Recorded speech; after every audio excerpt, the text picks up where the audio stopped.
Blah blah blah blah blah blah blah blah blah blah. That's what I was doing when I was doing this.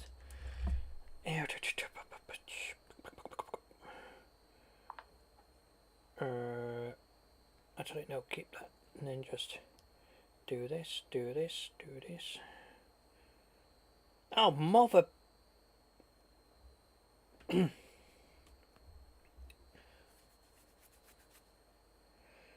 do this.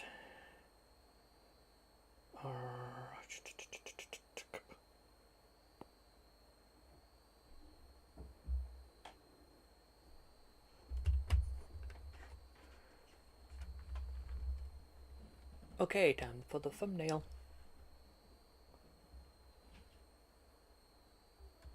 All close enough anyway.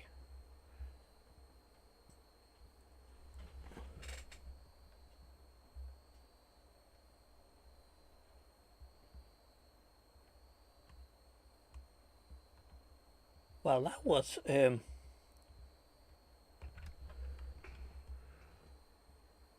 interesting.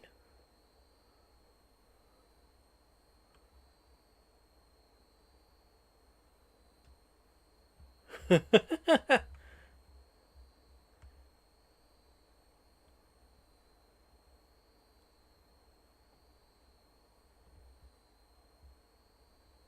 seems like whatever I say, I could see it activated on my or showing up on my phone with what is it?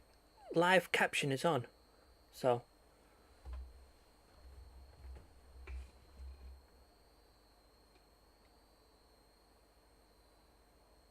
Huh, good to know.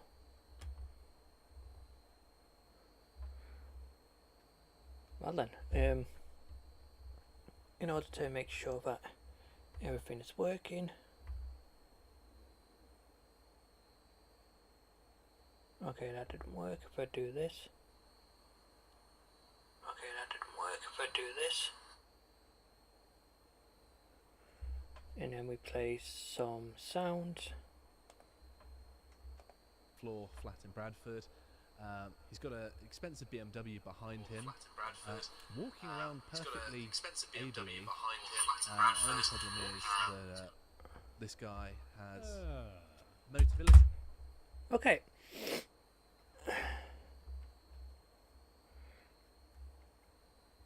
Now I know sound works. Let's get to it. This is... Excuse me. Pardon me.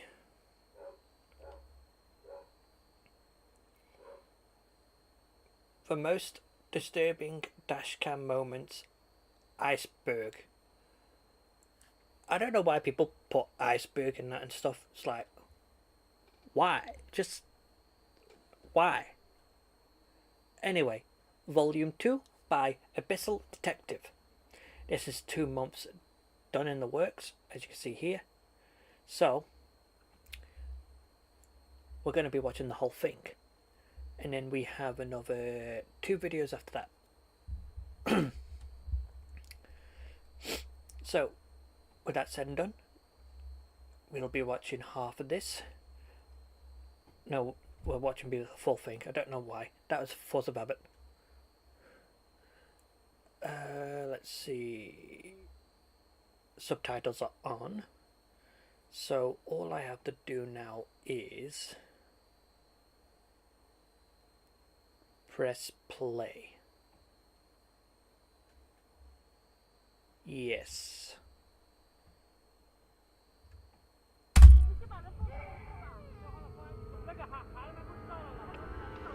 26 disturbing dash cam videos, 7 levels, 1 creepy iceberg. This is the disturbing dashcam iceberg, a chilling mix of some of the creepiest footage ever captured on camera. From jaw-dropping accidents to haunting final moments, the deeper we go, the more unsettling they become. Let's start at the tip of the iceberg. Oh no, child. Level 1. Woman fakes getting hit by a car. It was August 28th, 2024, and a bizarre dashcam video was going viral on X, formerly known as Twitter. It was posted by ex-user Shoni Kapoor with a warning to buy dash cams. The video starts with a car driving toward a woman who is standing right in the middle of his lane. I see that. The car made a turn to avoid her. The woman did something even more shocking. Within seconds, she was back on her feet, but that's when things got even stranger. Police! Police! Police! Police! Police! Damn, she just... Police! She was slamming her hands on the hood of the car and making menacing gestures at the driver while repeatedly shaking her head. Then just as quickly as she had appeared, she stumbled away. The video went... She's either off a rocker or someone pretty much brainwashed her. Ooh. viral, racking up over 1 million viewers, and opinions on the footage were diverse. Some said her bizarre behavior was because she was having a mental episode. Others said she appeared to be high on booze. A few even believed she was possessed. But the most popular take was something a little more down to earth: scams. Pretty much. That's pretty much. Scams is pretty much. There have been several incidents of people staging accidents by running into cars or just lying in front of them, acting like they'd been hit so they could get the drivers to hand over money. This is why you have dash cams, people. Because you have proof of evidence. It can either criminate you or honorate you. The evidence is evidence. Could this have been one of those? Well, the jury's still out on this one. Level 2. Swarm of locusts. In a scene that has to be straight out of Jumanji, ABC News shared a 17-second clip of nail-biting horror. Mark Soar was driving down a dirt road in Queensland, Australia, when his windshield was pelted by a couple of locusts.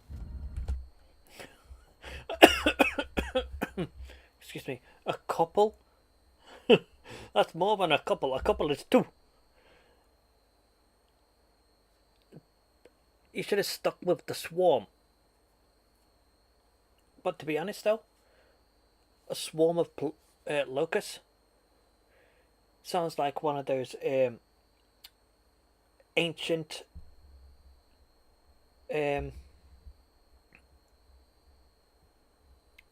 like the very ancient world-ending disasters, the plague of locusts and that stuff, and so on and so forth. I think it was Egyptian plagues. I can't be too sure, but I just thought the connection is there, probably.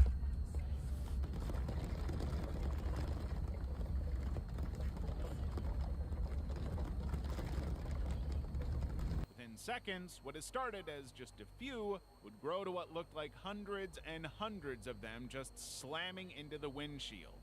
The blue sky became tinged with what looks like brown dust, but it's not dust. It's the unimaginably huge swarm of locusts. The video was taken in April 2025 and quickly went viral, generating tons of horrified comments.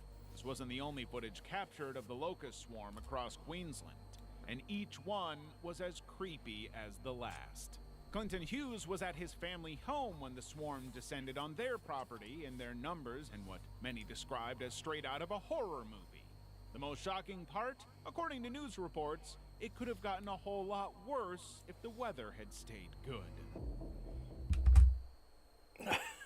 Bruh. The only time you don't want good weather. Oh, poop. I did something to my phone.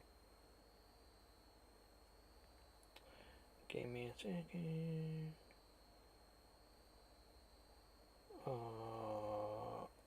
Wait.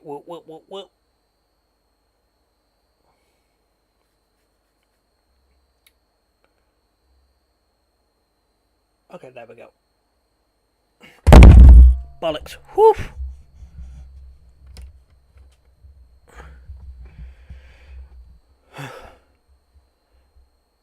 My soul almost left its body. After almost dropping my phone.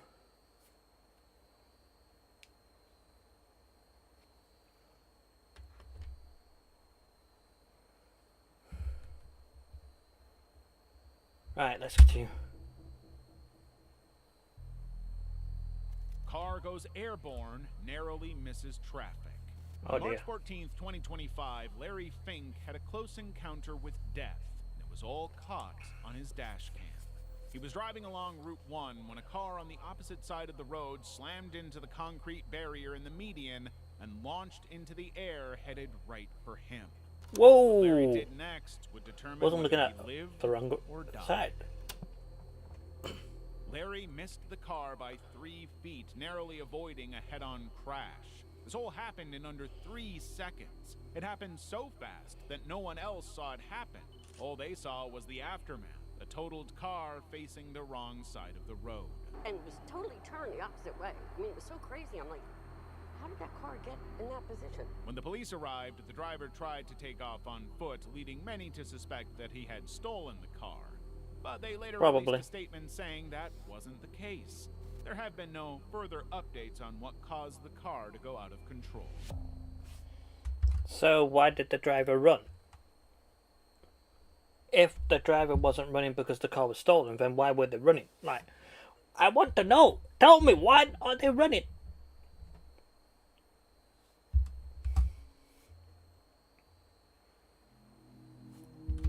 To be honest though, I would run if the cops saw me carrying some white powder in a bag. Woman texting and driving gets into accident. When a car owner in Arlington, Washington learned that a car they rented out through Turo had been completely totaled, they were curious to know why. The renter said a driver had run her off the road, and she would have gotten away with this explanation if not for one pesky dash cam. The dash cam showed the woman driving down the road at speeds of over 60 kilometers per hour. It's bad enough. 60 kilometers per hour. So I think that is 60 miles per hour. I think the speed doesn't change, just that pardon me, distance. Hope we can check that.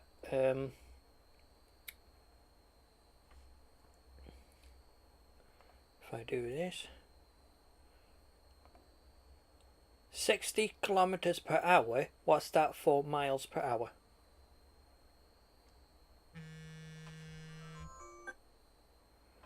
Uh, 37.2823 miles per hour. Oh, so speed is different.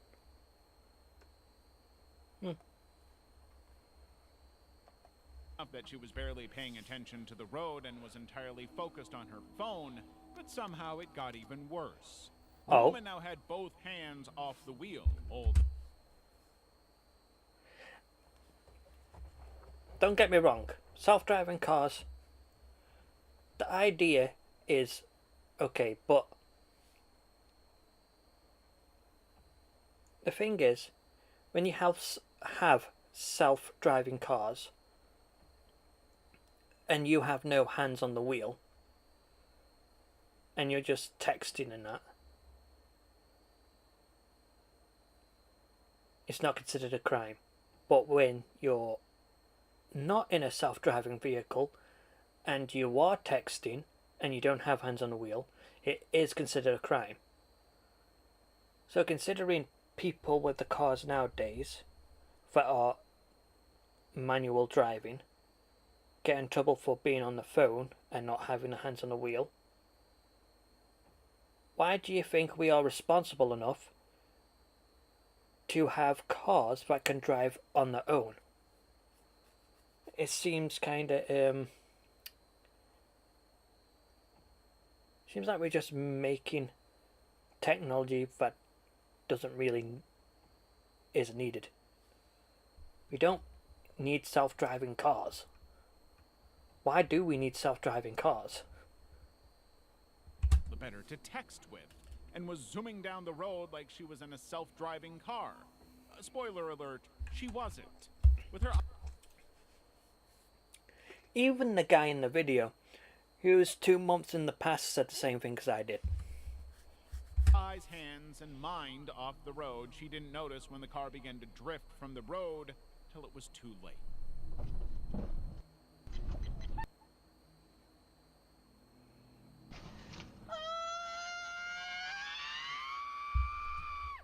Aside from screaming her head off and dropping her phone, the woman walked away unharmed, but she might not get away scot-free. There's every chance she could be facing criminal charges for filing a false report and reckless driving. Good. We don't want drivers like her on the road.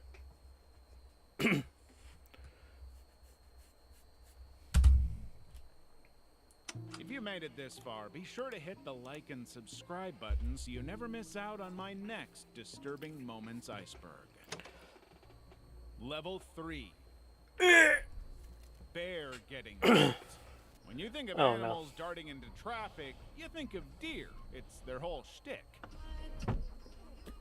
Pretty much. They even have a whole idiom based on their antics on the road.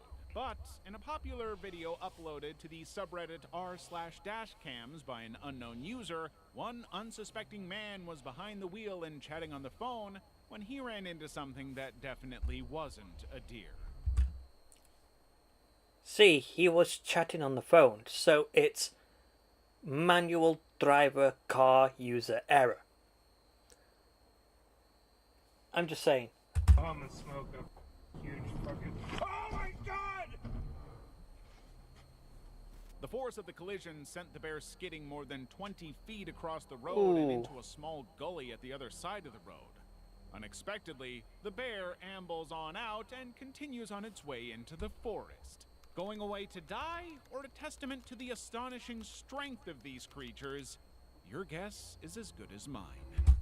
I wouldn't say it's the strength, it's the bulk. As we all know, weight plays a very significant thing when it comes to damage. No matter how strong you are, if you have weight behind you, you can pretty much do the same or more damage. In this case, it would be like armor. The fur is armor, the skin underneath it is armor, the muscle strength is a lot stronger than humans, the weight behind or on the bear is heavier than humans, and they are meant to fight other bears in like territorial disputes and that, so they should be able to withstand small hits like that. Maybe not necessarily all the time, because that was a black bear and black bears are smaller, but still though, the way it got up like it was nothing, it's probably because like humans have adrenaline. That's pretty much the same thing as going through, and they have more muscle and meat on them, so they can take more damage than we can.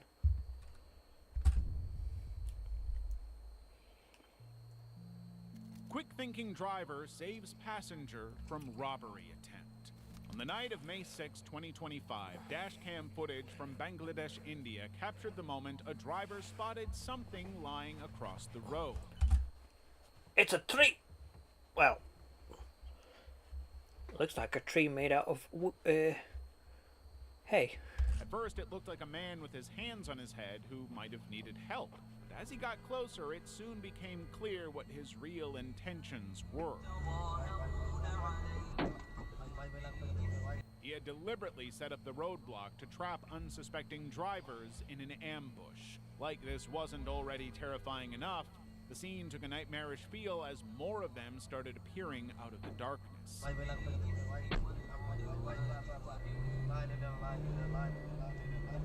The quick-thinking driver immediately hit it to high gear and reversed out of there. It seemed like they were out of it, but wait, there's more.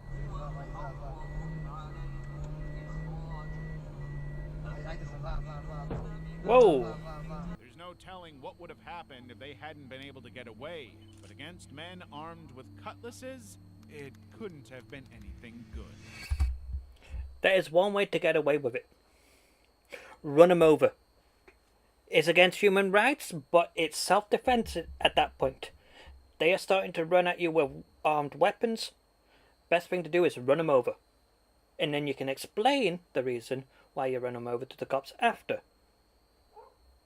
It just makes sense.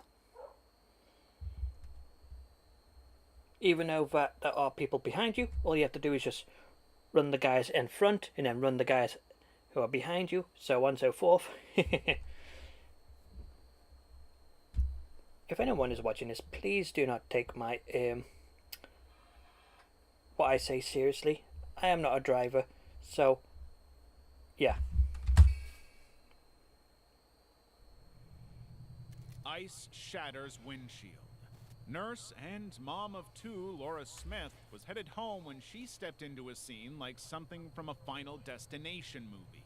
She was driving down the fast lane on the M6 with a truck to her left when the unexpected happened.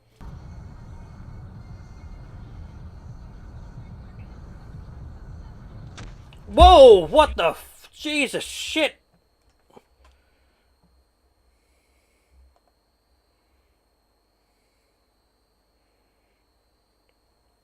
Whew.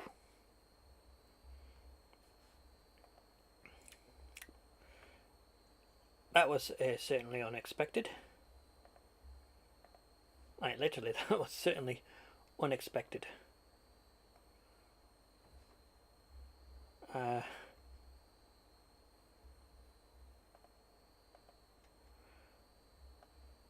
Because the thing is, in my mind's eye, what I thought I saw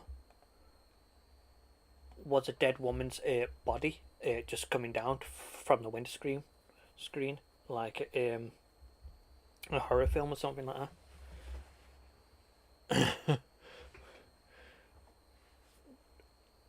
I don't know why. It's just that's what my mind was like. Hey yo, what?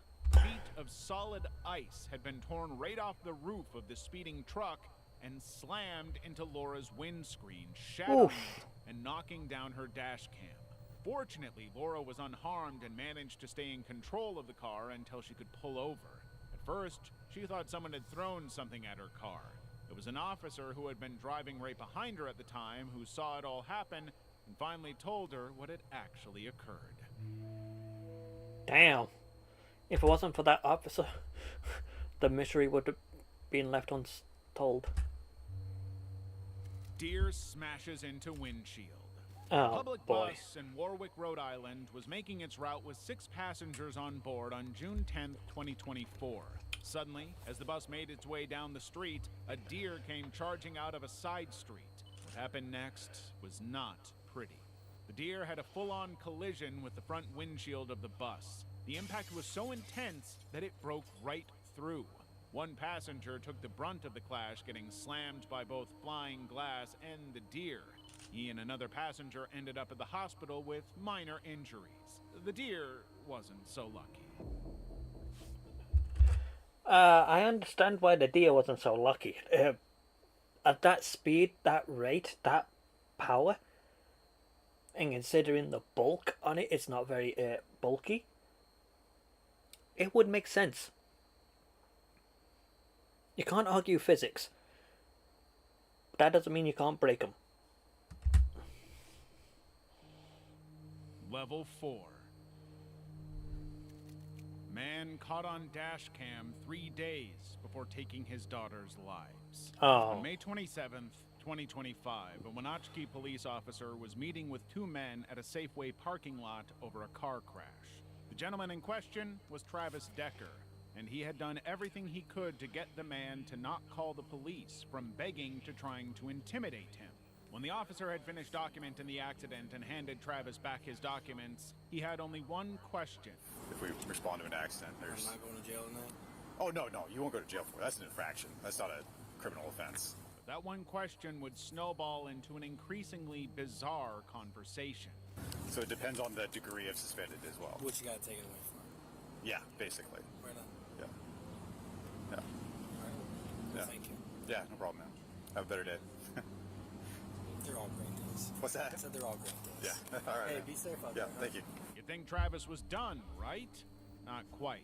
The officer was having a chat with the other guy, and guess who strolled up? You report that to your insurance, just tell them what happened, and it is what it is. Like, your insurance should still cover your insurance should still cover that. Okay. Yeah. But the thing is, though, I don't want my son's premium to go up. So the coverage, the damage has to be covered by him, correct? Travis's lurking presence still wasn't as strange as what happened next. All right. Okay. We'll have to be in touch later. Yeah. Let me know what's going on. You be all right? What? You be all right? Yeah. You be all right? I'm gonna be all right. I'll be good. This handshake would go on for a while. Even when the man attempted to leave, Travis wouldn't let go. The next time the man would see Travis's face was on the local news. Travis Decker, the man wanted in the deaths of his 3 young daughters. Authorities say they found bones, among other items, but officials caution they're not sure if the bones are human or animal. Turns out that just 3 days after the crash, Travis had picked up his 3 daughters for a planned visitation on May 30th, but had not returned them to their mother. He simply never showed up. A search was initiated to locate the 3 girls, but it would end in a tragedy. Their bodies were found at the Washington State campground near Travis's truck. All signs pointed to him being the one who ended their lives, but he was long gone.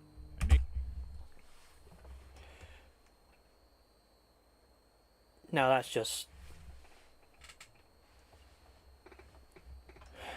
I got no words for it. And you know, if you know me, if I have no words for it, let's just say, if I ever see that man,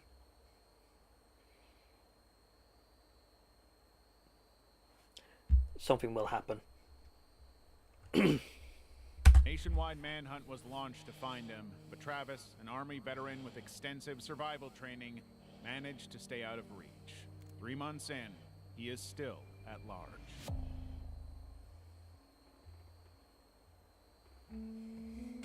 Downloaded French. Motorcyclist Wait, what? loses leg Downloaded during French. What are you on about? On April 28, 2025, 52-year-old Catherine Goff was sentenced to 20 months in prison.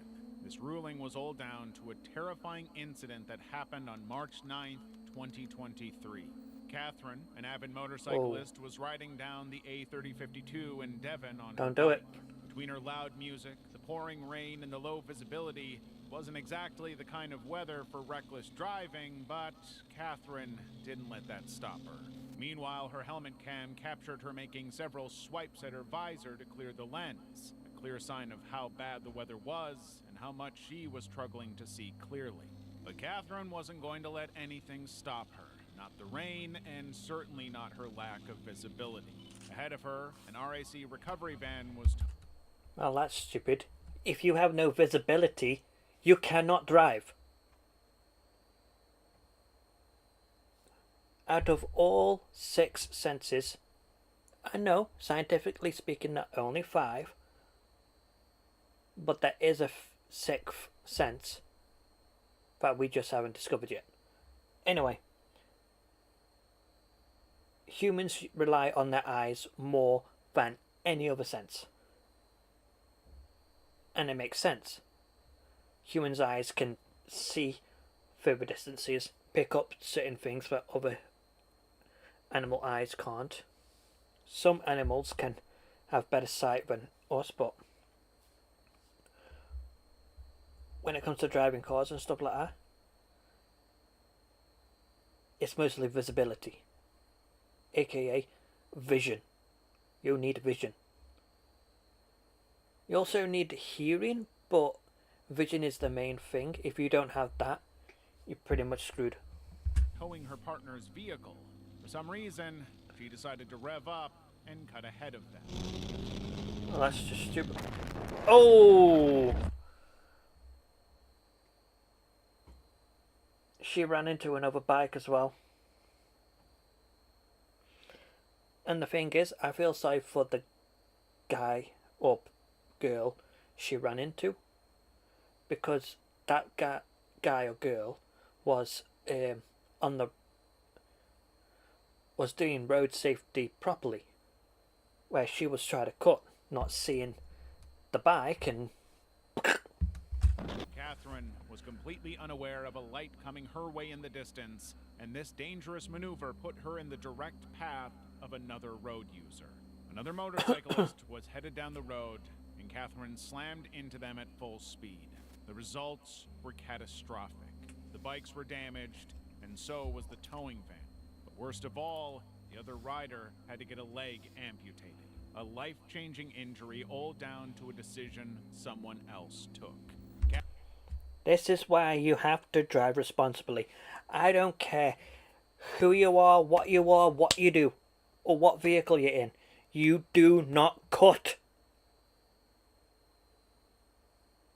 If it means taking 50 billion years to wait behind a van or a truck or whatever so you don't cut the road, then do so.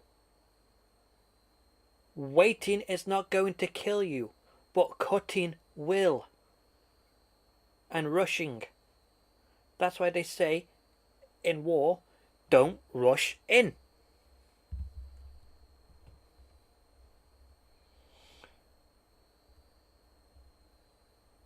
That's why you shouldn't have drugs that increase that sense of what is it called? Condition, because it's very dangerous. Catherine pleaded guilty to causing serious injury by dangerous driving and ended up with a 20-month jail term. She also cannot hold a license for 4 years. 4 years? It should be indefinite.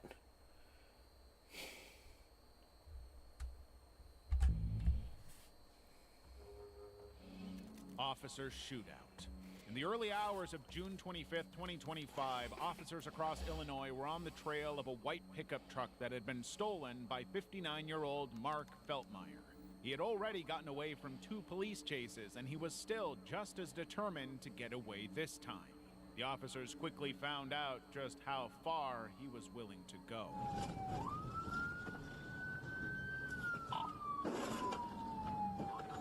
He didn't make contact. With Mark wedged in from both ends, the officers rushed out of their car to get him in cuffs, but this perp still had one card up his sleeve. By this time, the officers already had their weapons drawn. As Mark backed up, they rushed toward the truck, then suddenly he switched gears and charged right at the officers. That's when the night lit up like it was New Year's Eve. Mark had rammed through several squad cars, injuring a number of the officers before taking off, but he wouldn't get far this time. Mark got shot and lost control of the truck, crashing right into a home. Even then, he still refused to surrender and even tried to get the truck going again. This is why, if you're going to shoot someone, because I'm sick and tired of keep on saying you shouldn't have guns in America, but that doesn't matter. What matters is, if you are going to use guns, make sure you use them correctly. Instead of shooting the guy in the car, wait until they get out of the car or the car isn't moving. So that way there's only one person who gets harmed. If you want, then you can shoot the tires of the vehicle if you don't want the vehicle moving. Never shoot the driver in the car when the car is moving, because they will continue moving the car even when they're dead. When he got shot for the second time.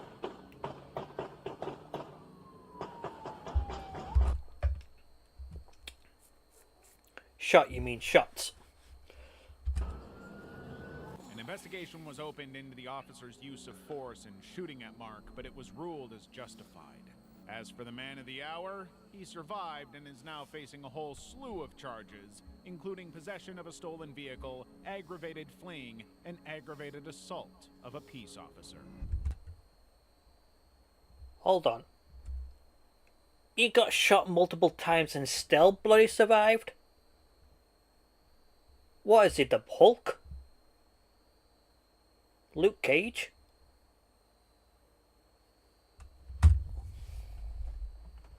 Tony Stark? Or Stank? Massive car pile after crash. It was around 4:30 a.m. on November 4th, 2022, and a crew from the Denver Department of Transportation and Infrastructure had just decided not to put de-icer on 6th Avenue. They didn't think it needed any, but this was a decision they would regret just 2 hours later.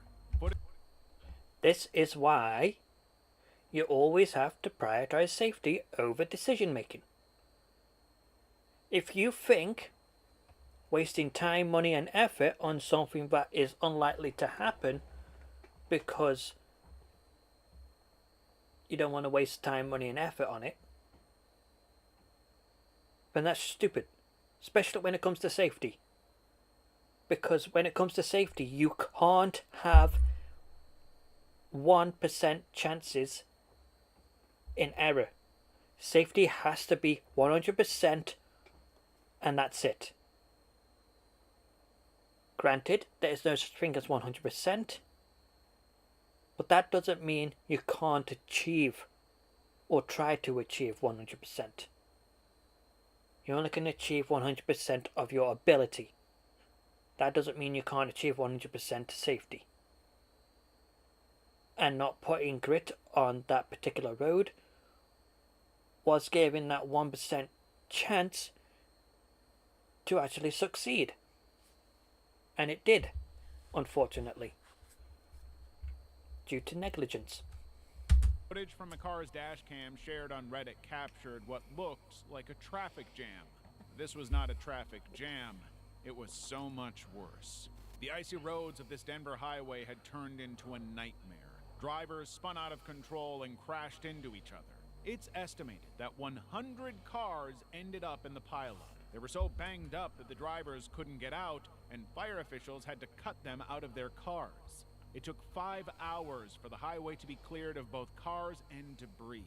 Meanwhile, 13 people ended up in the hospital for injuries sustained during the crashes. Things would have been a lot worse if it wasn't for a few people who warned other drivers of what was ahead. 13 people out of 100 cars.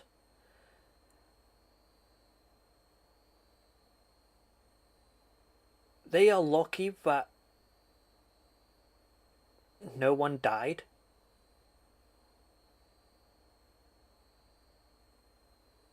And the 13 who did get hurt shouldn't have got hurt in the first place. 13 out of 100 though. That might seem like a small number,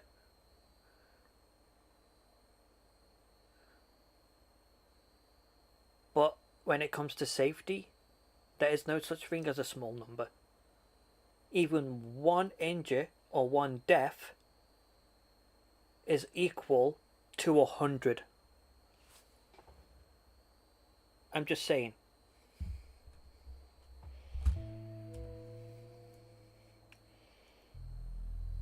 Cyclist gets crushed between two cars. A car's dash camera in Turkey captured the moment a white car clipped a blue car as it made a turn, sending it spinning. This couldn't have happened at a worse moment. Right then, a child was riding his bicycle on the opposite side of the road, headed their way. What happened next left bystanders in shock. In an instant, the blue car skidded right into the boy, slamming him into a parked car and crushing him between the two as passerbys rushed to help the poor boy. Shockingly, according to news reports, other than a few light bruises, the boy didn't get seriously hurt. Thank God.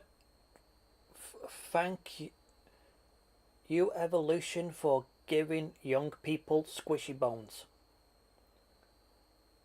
Because if we didn't, we would be in a lot of trouble. This is why you drink your milk, people. And yes, I'm a hypocrite because I hardly drink milk, but I should. And I keep on reminding me to do so, but I don't. because I keep on forgetting. Maybe if I had cereal, and then that way it'd be like, you've got cereal, you need milk. You need milk to eat the cereal. Maybe. I'll think about it. I'll try harder. Pardon me. Level 5. Pardon me. Explosions in streets in Chernihiv, North Ukraine.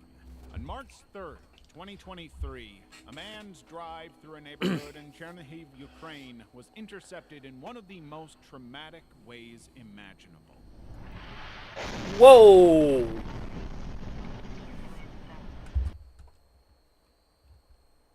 That was not just any explosion, that was a bomb.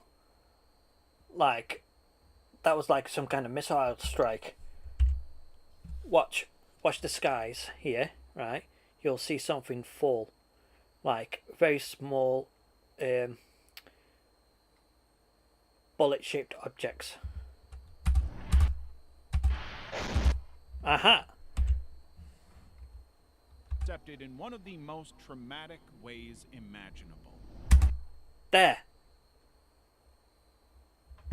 See these little things here? Bombs.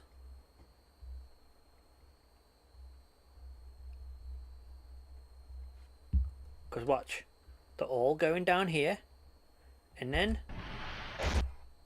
boom. It was 9 days into Russia's invasion of Ukraine, and they had just... I knew it. That is scary though. That even if I was in that car, I would shit my pants too. dropped 6 missiles on an apartment complex in a residential area. People can be seen scurrying away from the debris and smoke, running for their lives. They were the lucky ones. The airstrike took the lives of 43 people and injured more than a dozen. This dash... And I have to say, this is why retaliation happens.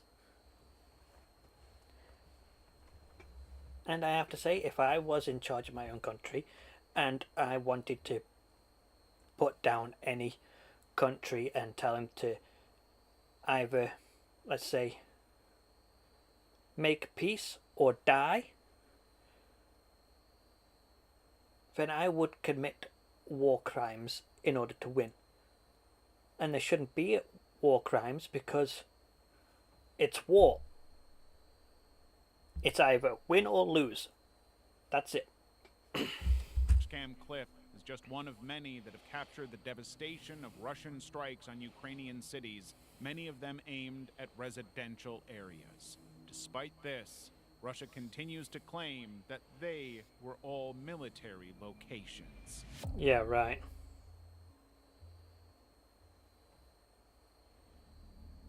Semi-truck smashes into worker. On June 27, 2025, the frightening footage of the moment a semi-truck slammed into a utility worker in Louisiana I think I've seen is this. going viral online. The video showed a man in the outstretched arm of a bucket truck doing maintenance work on a stoplight. There were no warning signs and no lanes blocked off, just some cones placed too far away, and a single man keeping an eye out and controlling traffic. What is stupid, because don't get me wrong, I think both parties are wrong. They should have like closed this whole lane off completely until it's fixed, so that way the truck driver will be like, oh shit, it's closed off, I can't do anything. You know what I mean? Because the truck driver won't be able to see this guy here, or this guy here, because I have to focus in on everything else. But that doesn't mean they can't see him, because they clearly can. They have like a line of sight there, a line of sight there, but that doesn't mean they could be 100% seen. That's why you should close the road off, so that way you guys won't be held reliable and it will just be the truck, but you both are held reliable. And I'm pretty sure nobody got severely hurt. Too bad he didn't see the huge 18-wheeler semi-truck heading their way till it was far too late. In an instant, the trailer slammed into the bucket truck arm, smashing it to smithereens and tipping the worker over the side. His one saving grace was a harness that kept him tethered to the bucket as his coworkers tried to help. But the mechanism to lower him had been destroyed, and all they could do was watch him as he dangled precariously over the road. He was eventually rescued and suffered some minor injuries. I have to say though, it just goes to show you that a simple harness can save a lot of people's lives.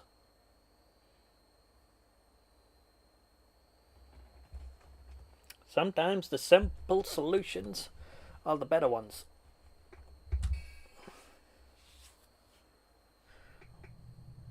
Taiwan earthquake causes landslides. Footage from a car's dashcam in Taiwan captured the charming scenery of the mountain during a drive. Then suddenly, the dashcam picks up on a series of beeps.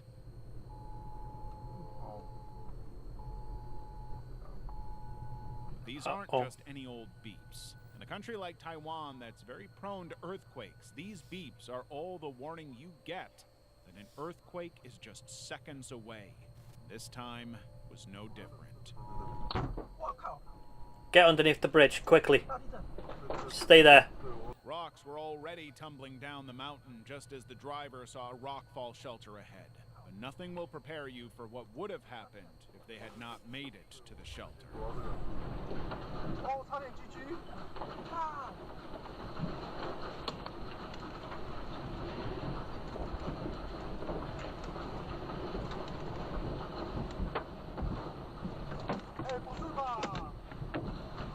Taiwan had just been... This is why Mother Nature is scary. Because you're just ants on a massive planet. Actually, you're not even ants, you're smaller, you're tiny, unseeable molecules. Molecules. You know what I mean. On a planet that is so large that we can't even comprehend it properly. Hit by one of the most powerful earthquakes in 25 years. The aftermath was devastating. On the mountain, several landslides of massive rocks were raining down. If it's this terrifying in a car, you can only wonder what became of the lone biker on the dashcam picked up before the earthquake hit. And yet, one disturbing clip from another dashcam showed that just because you were in a car didn't mean you were safe. Whoa. Yeah. A boulder that strong, coming at that speed.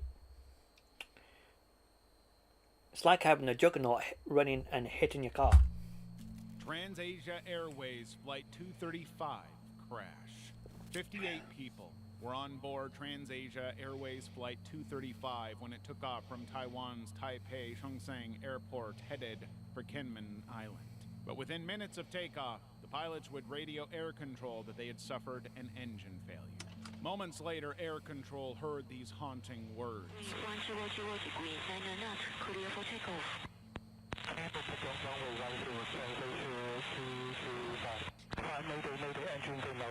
In a scene straight out of a nightmare, the plane began to descend, narrowly avoiding buildings on its way down. The dashcam on a nearby vehicle captured the moment it struck a bridge and nearby taxi before plunging into the river below. First responders and rescue teams raced to save any survivors. In the end, of the 58 people who had boarded minutes earlier, only 15 survived. Among the dead...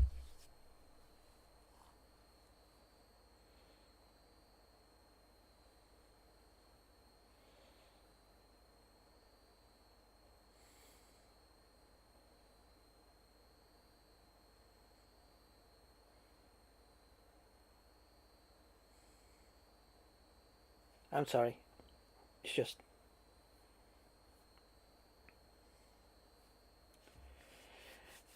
the difference Damn.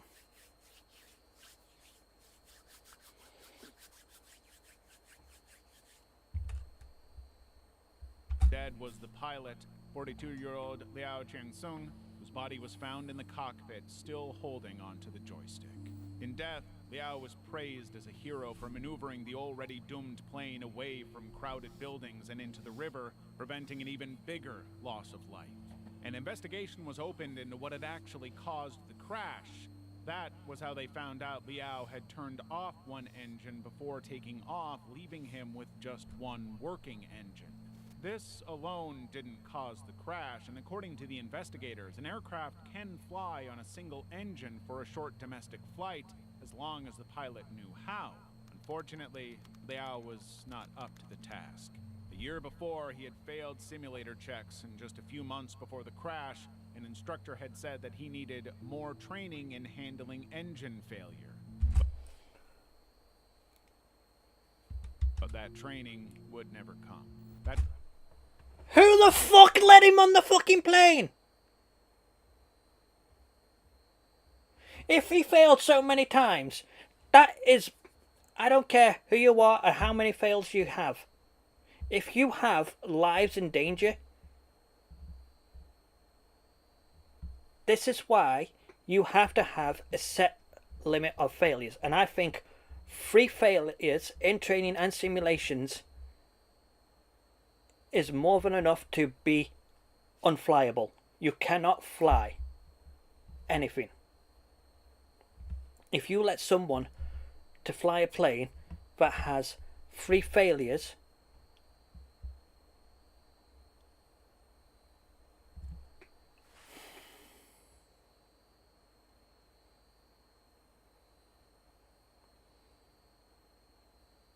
but you need to give people a chance.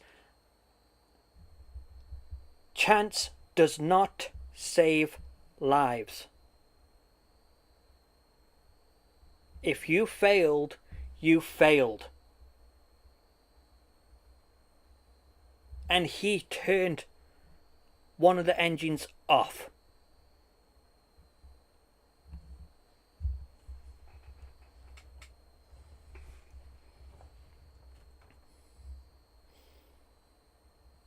Fateful day when Liao noticed he had not turned on the first engine. He tried to switch it on, but ended up switching off the only other engine. Black box captured the moment he realized what he had done, but it was already far too late. The thing is, you knew he couldn't fly a plane, and yet you let him on the plane. Why did you let him on the plane?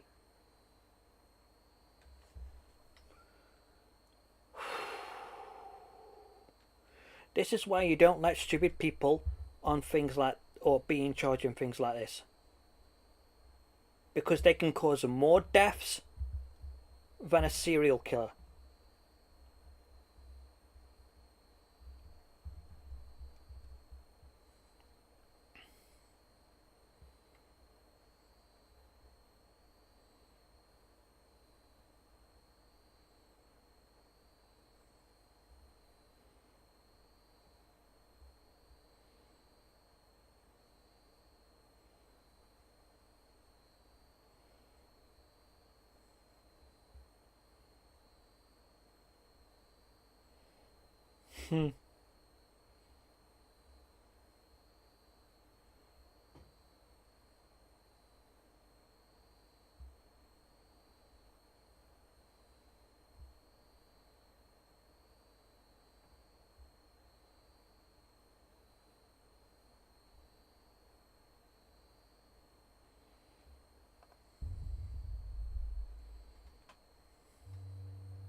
I'll read the comments after. Out of a car. Yeah, I seen this way back. I think it was before I started recording.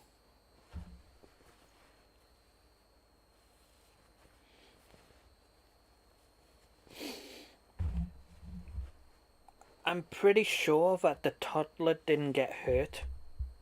That's what my memory is telling me. But I can't be too sure, so be prepared. February 27th, 2016, dash cam footage from a car driving down a busy highway in China captured the shocking moment a kid almost became roadkill.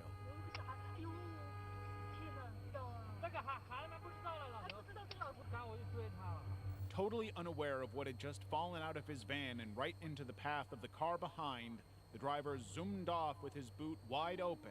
What the child did next was gut-wrenching. The poor kid couldn't catch up, and the people in the car swooped in and picked the very upset child from the busy freeway. They were talking about taking the child to a police station when an elderly man rushed towards them.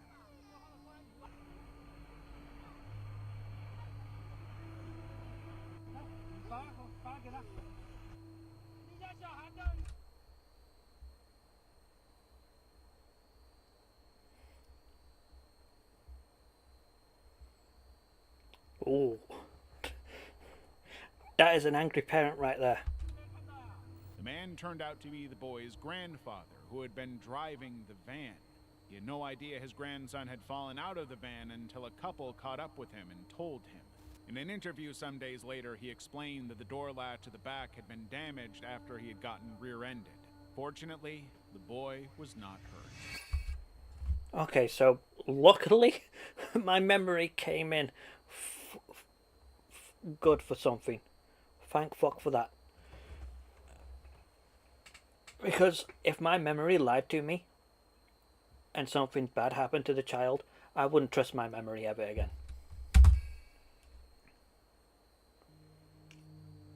Richard McNair. On April 5th, 2006, Ball police officer Carl Bordelon spotted a suspicious man running on the train tracks and called him over to ask some questions. Do you have any form of identification on you? No, man. What's your name? Robert Jones. Robert Jones? Why I'm not supposed to be on the tracks? The man, who introduced himself as Robert Jones, quickly explained why he was out there. But the officer wasn't just harassing random pedestrians. He had a very good reason for questioning the guy. What is, we got an escapee. Oh.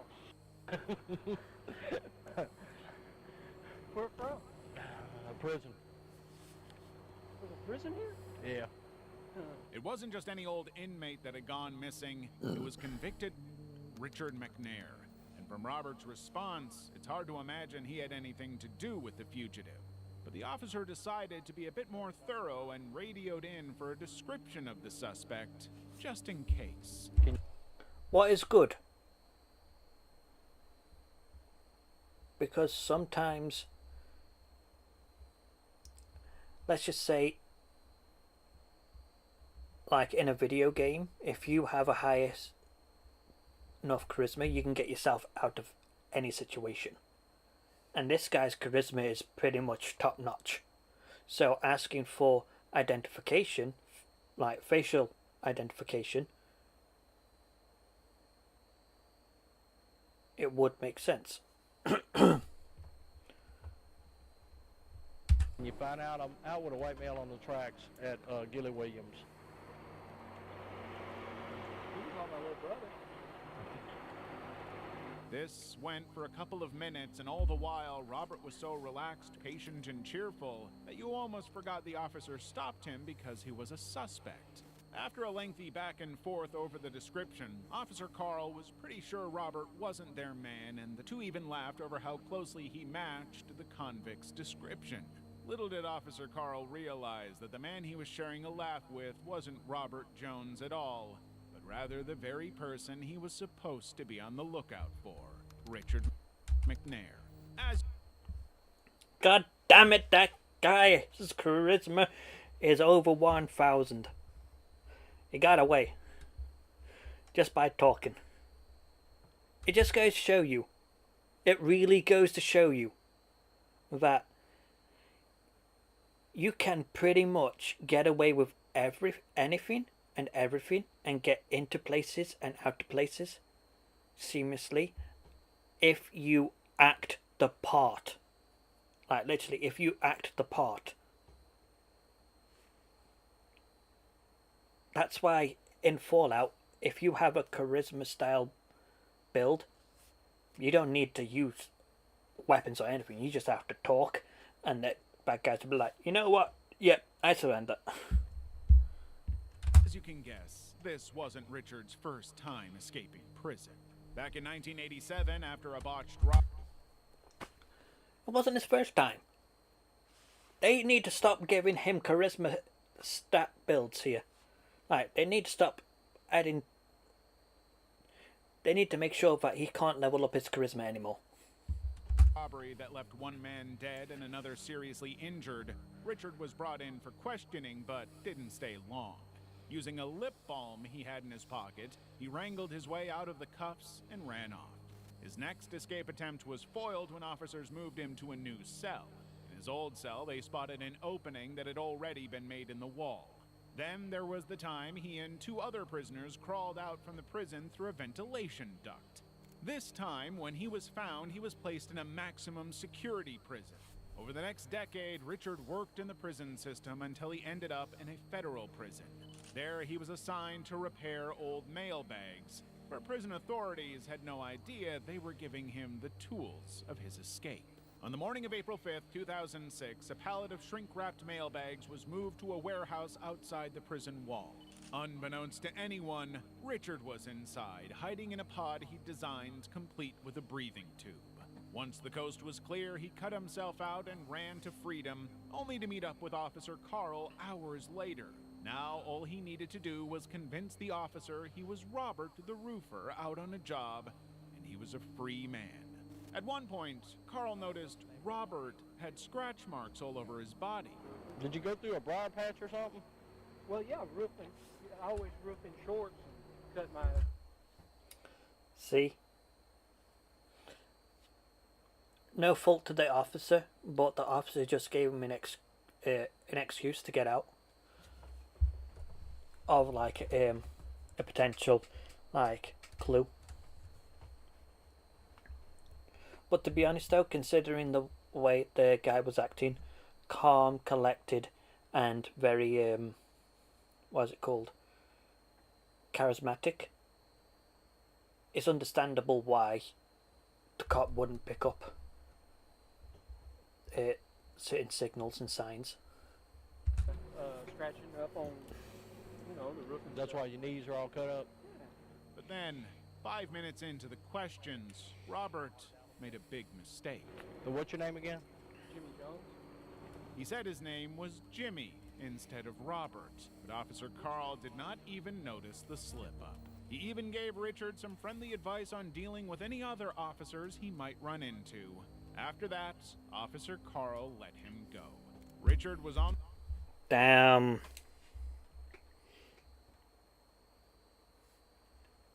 This guy's charisma stat must have been like maxed out, because I'm sorry,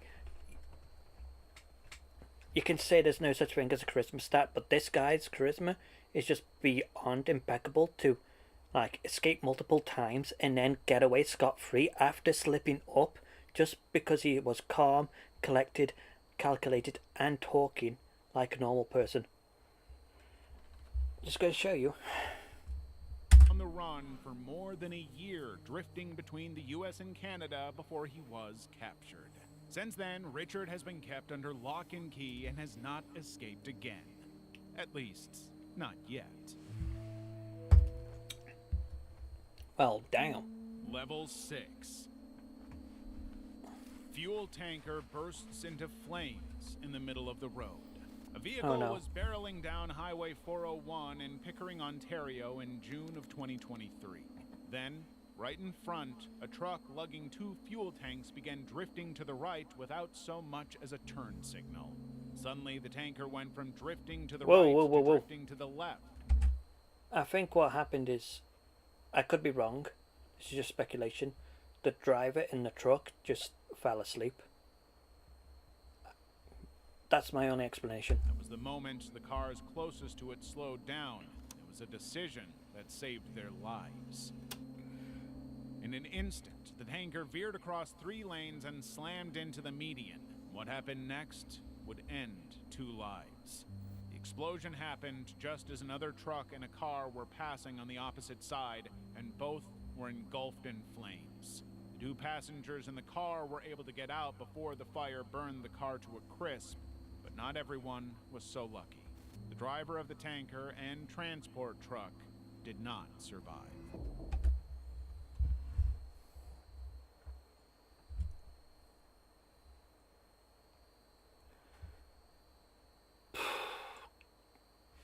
But all I can say is the cars that were like behind the truck and like maneuvered out of the way, like slowing down and that. I'm no driver, but what my mum told me is you can't be aware of what other people are doing. No, that made no sense. You can't be aware of what other people are going to do. So you have to be aware of your surroundings. So when they saw the truck starting to turn in, that's when they were like, oh, I need to pull back, because they were like paying attention to the road. So moral of the story is don't sleep in the truck or whilst driving. We don't know because the driver of the truck is dead. And always be aware of your surroundings, because innocent lives can get hurt.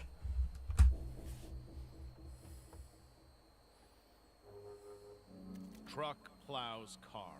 Dashcam video footage from the Mumbai-Pune Expressway in India captured a truck going down the road at high speed. Then, it made an unexpected lane change. It might have looked like terrible driving on the driver's part, but that couldn't be further from the truth. The truck's brake had suddenly failed, and the driver was trying to maneuver the truck around the road and avoid as many cars as he could. Despite his best efforts, the truck ended up crashing into multiple vehicles in the outer lane and causing a pileup of epic proportions.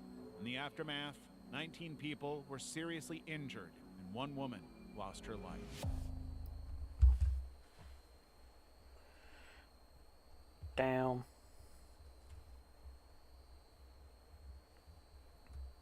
And sometimes you just can't expect the unexpected.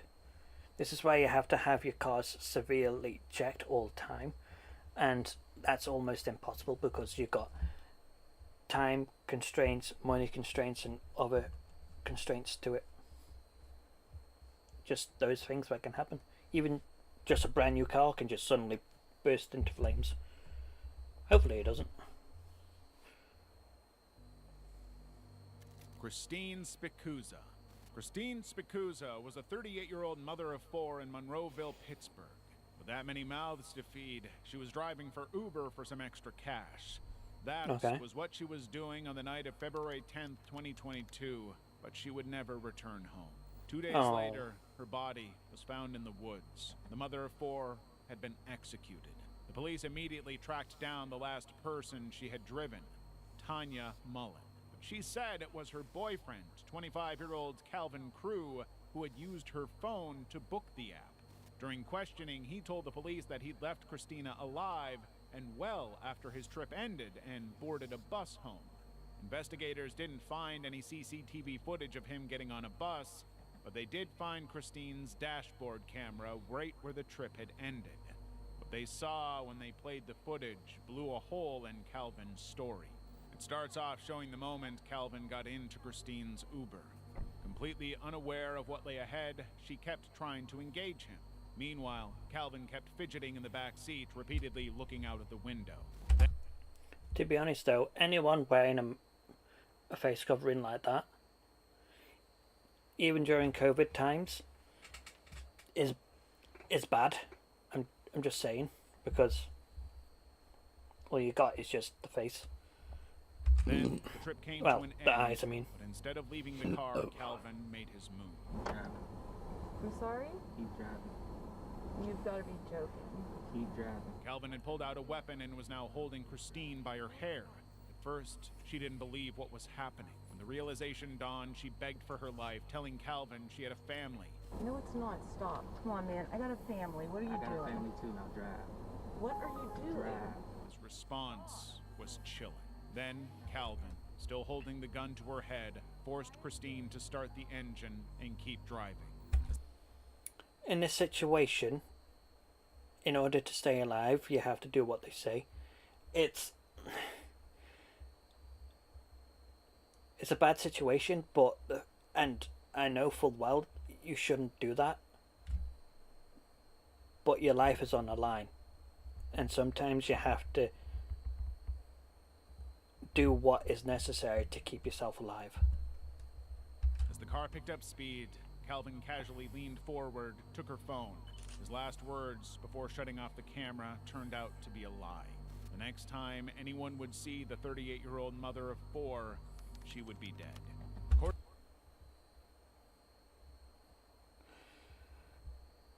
Even though that you do, as you're told, you can still die, but it's just one of those things. You don't know what they're going to do, so it's best to do what they say, because it's either dead or dead. According to GPS records, for the next hour, Calvin had forced Christina to drive through several neighborhoods while he went through her banking apps. When he was done, he executed her. Phone records also showed he received a text from his girlfriend Tanya that would prove that she had some knowledge of what he was up to. The weapon he'd used was also registered in her name. In 2025, Calvin was sentenced to life in prison. What about the woman? Like, what about her girlfriend? There has to be some punishment for her, right? They probably had no evidence for it.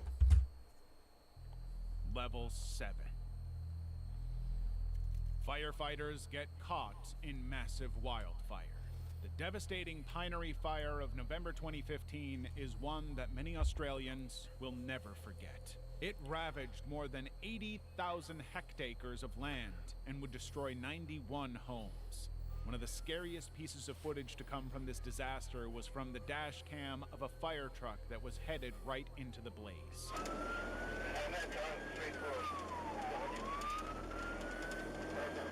Further they went in, the thicker the black cloud of smoke and ash became. Eventually, the visibility got so bad that both fire trucks pulled to a stop.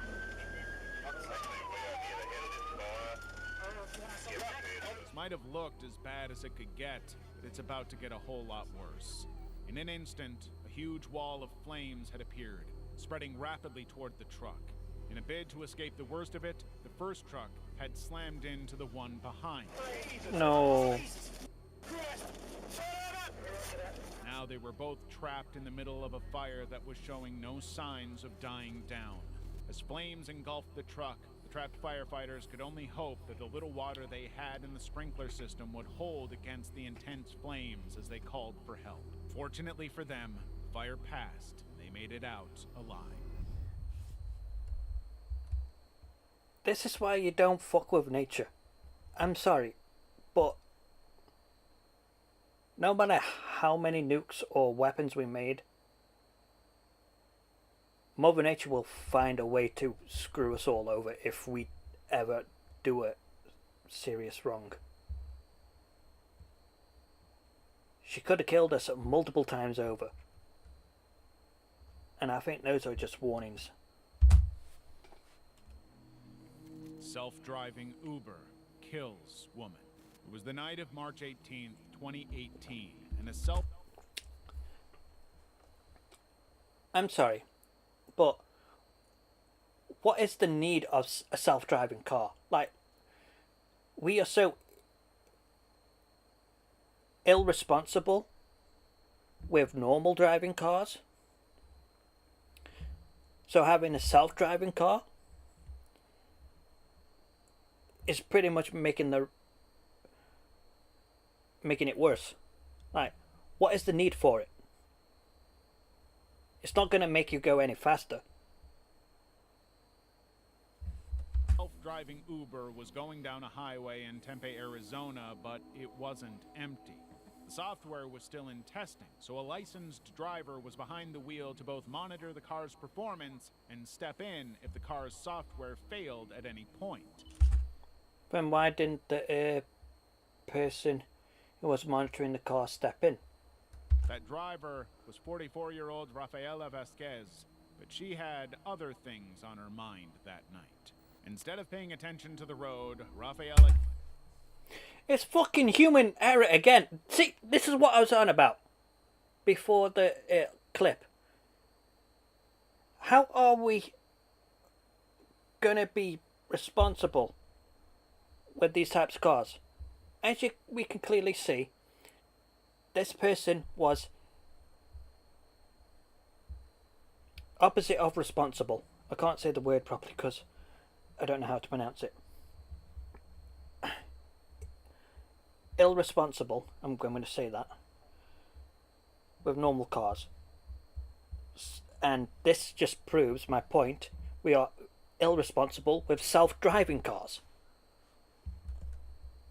Yes, those people who are irresponsible is very few. But that very few can rise up, pardon me, very quickly. Kept looking down at her smartphone as she streamed the television show The Voice. Meanwhile, 49-year-old Elaine Hertzberg was walking her bike across the road. By the time the Uber dashcam picked up on her, it was far too late for Rafaela to do anything. When the police showed up and asked her what had happened, she deliberately excluded the fact that she didn't have her eyes on the road. Luckily, like I said, way beyond the stream got to this point. Dashcams are proof or evidence of proving your honesty, or the opposite of that. So what exactly happened? Well, the car was in auto drive, and all of a sudden, the car didn't see it, I didn't see it, and then all of a sudden it was just there, but he shot out in front, and then I think I hit him. The accident proved to be fatal for Elaine, who later died from her injuries. In the aftermath, Uber reached an undisclosed settlement with her family, but they were not held criminally liable. Rafaela was.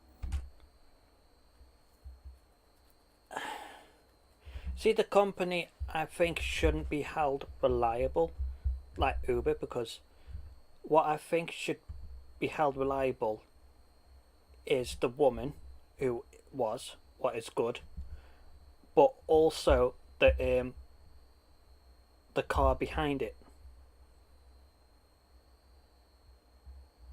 Because the whole point of her behind the car was to prevent stuff like this from happening in the future.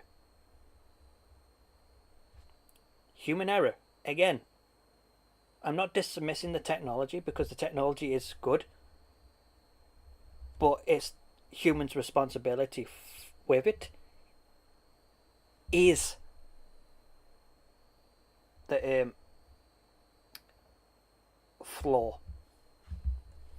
2023, she took a plea deal and was sentenced to 3 years of supervised probation. She also had to pay restitution.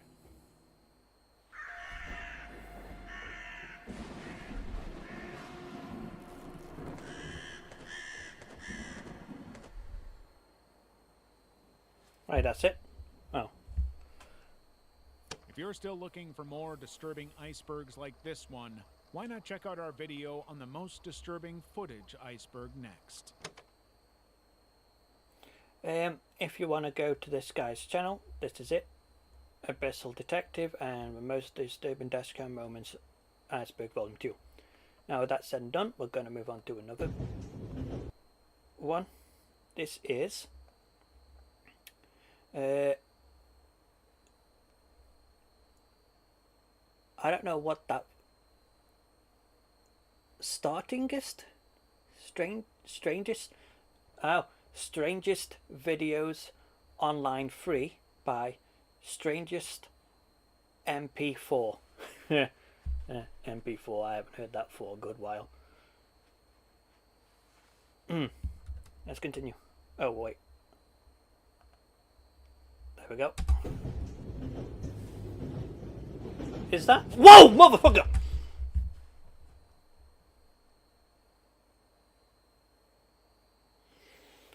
Whew. Sorry about that. That one deserves a like because it got me. Because I thought I saw like a woman or a shadow of a woman like just hanging around, and then suddenly, vroom, darkness. And I thought that was like, you know, the shadow woman doing it. Whew.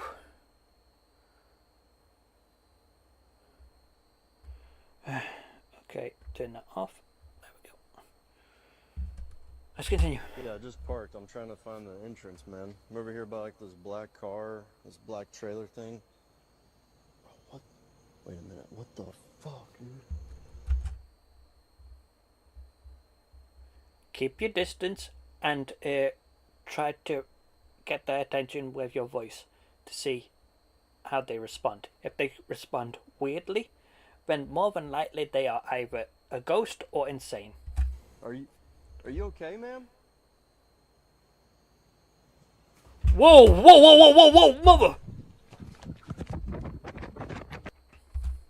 That guy's instincts is zero. Like, the way he was like shell-shocked for like a second and then had to go. I was just... Funny thing is, I was expecting that to happen, but a part of me that overread that was like, nah, it wouldn't happen. Apparently it did.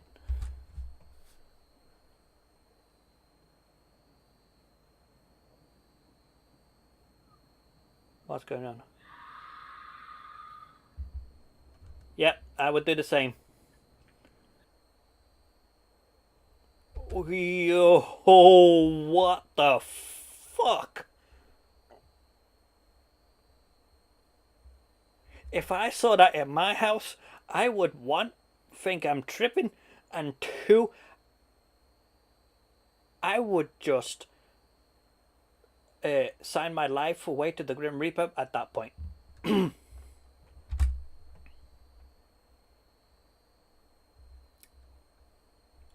Oh, mother! There weren't just one, there were two! R.I.P. to the person who is in this video, because either you're dead or you are one lucky motherfucker.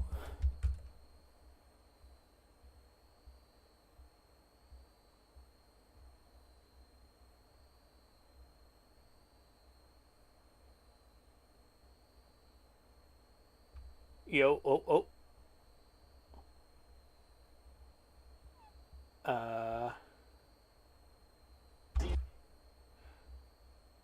The sound wasn't on my part, it was on theirs. Well, this is going to end poorly. Just hold it nice and close to the top. Don't drop it yet. Make him come get it.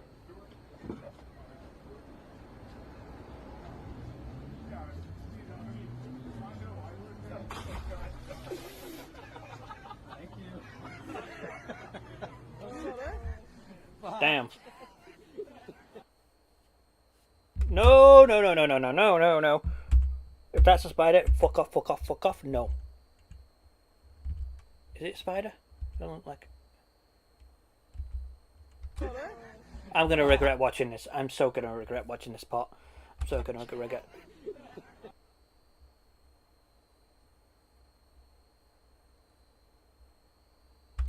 Yep, that's a spider. I'm no, just no.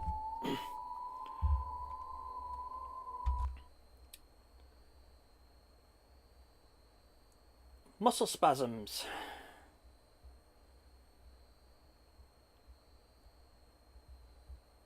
Damn, when they say my meat is still moving, I bet they weren't expecting this.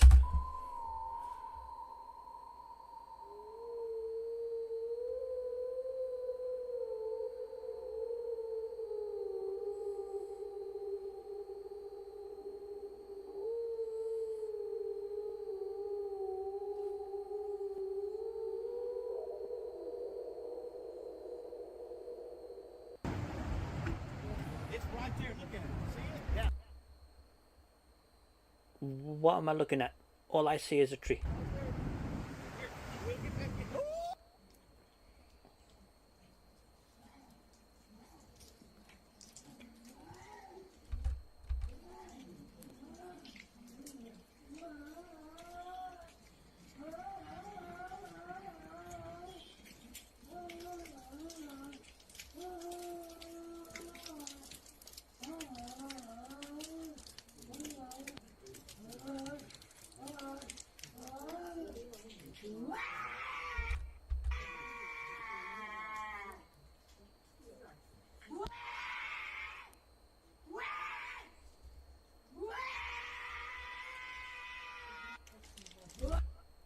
Are you going to show us? Because all I hear is screaming.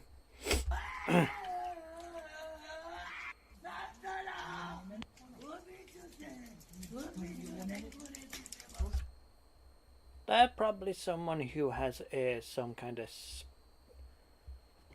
that might be a little special. I could be wrong. That is psycho. That is the... Yeah, if I was you, I'd be careful because that thing is like that for a reason. It is out to hunt. creepiest looking thing I've ever seen. Oh yeah, he just moved. Don't do it. We're not doing this to harm him, just to see if he snaps. Oh yeah, no, he's alive. Oh my god! Oh my god! You see how quick though? If you were a fish, you're pretty much done so. That's gonna haunt me in my sleep. Can we keep looking to see if we can find a pair of spare underpants? That was creepy! But to be honest though, if I was a fish and I got eaten like that, I would be straight to the character customization screen. What is that? Hey, don't do that. What is it? Oh! I thought that was an animal. That's not an animal.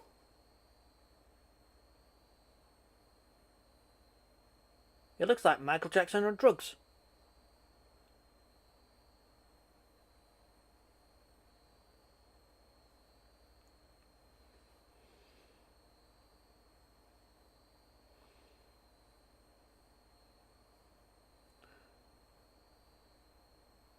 Whatever they're taking, I want.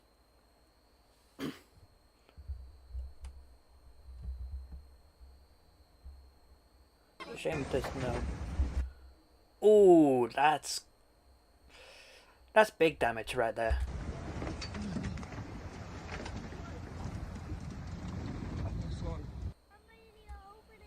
Over where?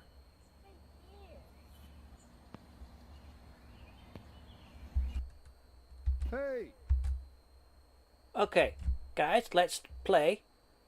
Instead of spot Waldo, it's spot the hidden creature.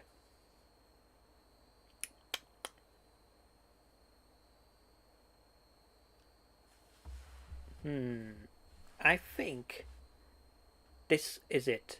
Like, because it looks slightly human shaped standing up and that, but my eyes could be playing tricks on me.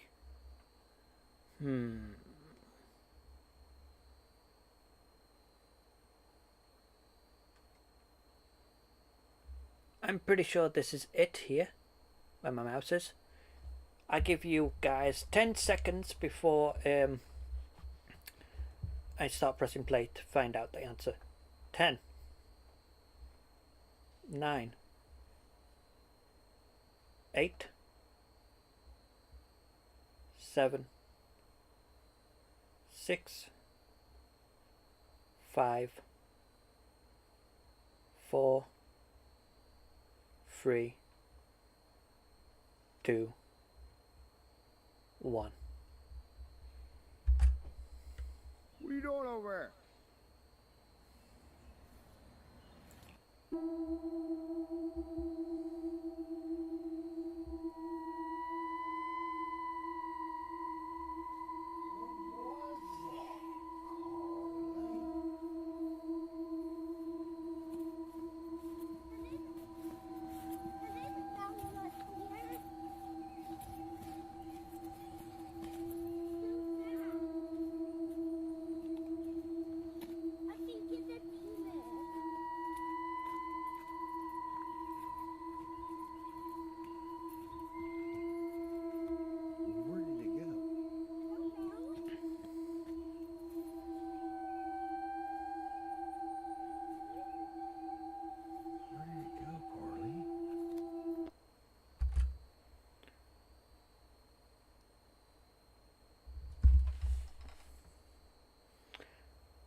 To be honest, I wasn't expecting me to be right.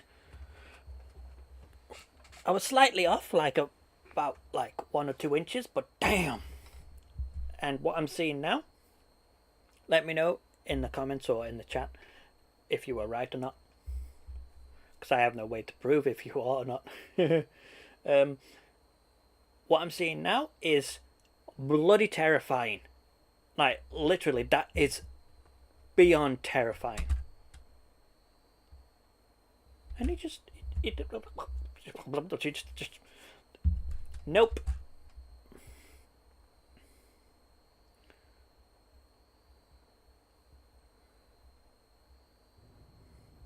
What the? Mira. No mames, ve. What the? ¿Ve eso? Mames, eso está bien cabrón. No manches, pa. No. Mira. Ay, Dios mío. Dios mío. No te pases de lanza. What is that? Mira. Oh, no. Ve. Ay, Dios mío, ve. No manches, ve. Mira. Ay, Dios mío de mi vida. No te pases de lanza, ve.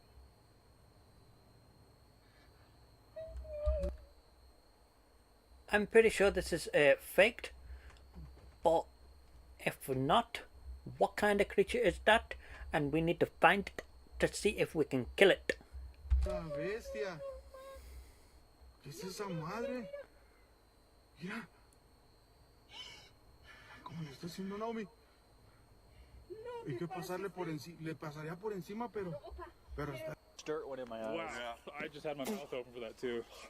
Hi-yo. Cool. Adios. If that was dynamite, 1, that was stupid, and 2, you might want to run. Because if there's only one little tiny hole, the force and debris will have to travel somewhere. There you go. Yeah, we're all dead. I'm not gonna hold this. Oh, the fire started more. Okay.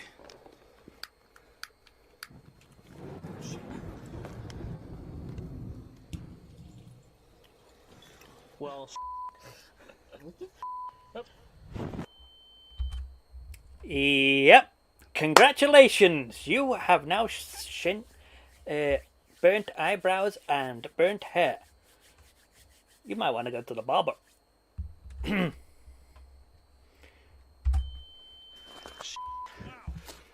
can see. You alright? I'm bleeding, yeah. oh, yeah. Is everyone all right? Yeah. Oh, This is why I told you to run. I know my physics. I may not be the master of physics, but I know simple physics. Is that a baby giraffe? What is that? Oh my god. I've never seen that before in my life.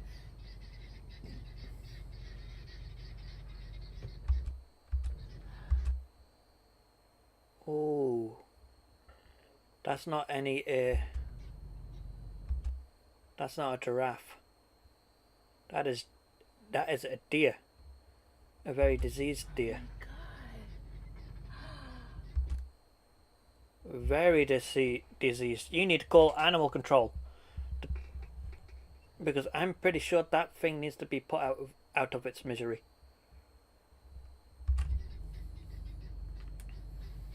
Holy.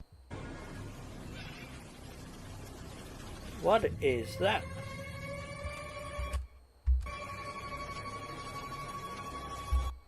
Hold on. I'm seeing two different things happening, and my eyes can't keep track of which is which. So we have a guy camping, and then we have what looks to be a thief in black camping, and then we have a ghost just walking willy-nilly having a tea party.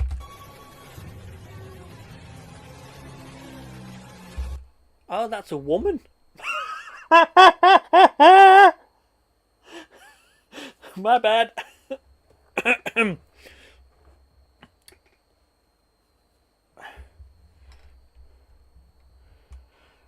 And the ghost just disappeared. Yep.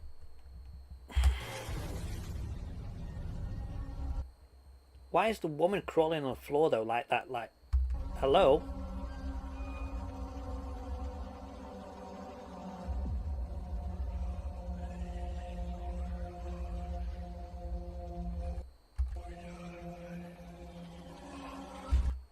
Wait, what? Hold on, what? I'm confused. Like, we saw a ghost that disappeared, fake or not, and then what I thought was a creature, thought was a woman, but happened to be a creature that could be a woman dressed as a creature, scaring the piss out of the men.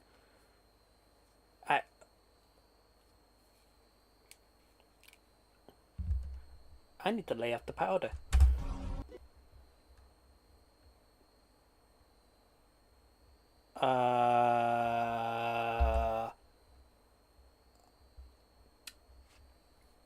I think what you're going to be needing is a very big nuke. Or napalm. Napalm is better, yeah. Just go for napalm. Yeah, that's pretty much the best.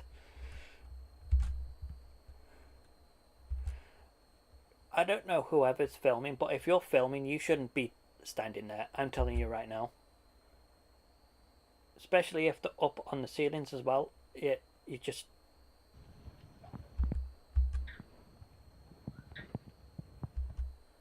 Okay, that snake is stuck. And that is one massive snake. I'm pretty sure that's a python, but I could be wrong.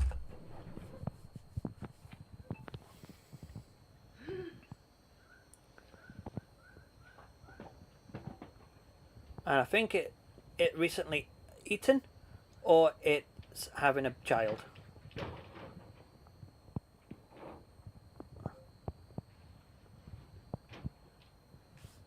Did someone tie it up? Wait, hold on.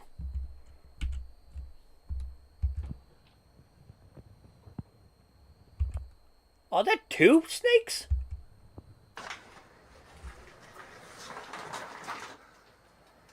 I'm gonna not like what's gonna happen. Yo!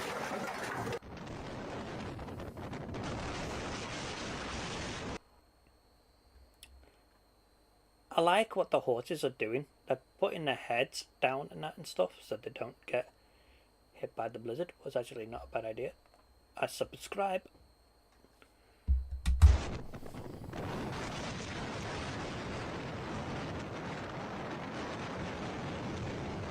Is it a blizzard? Or is it rain? Oh my god ต่อแถวเข้าบ้าน What? เข้าบ้านนี่กี่ตัวเนี่ย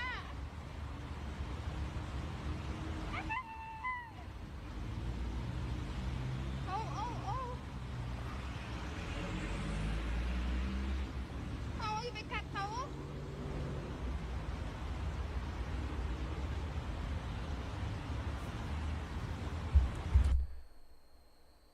No offense to that country, but I'm glad I'm not living there.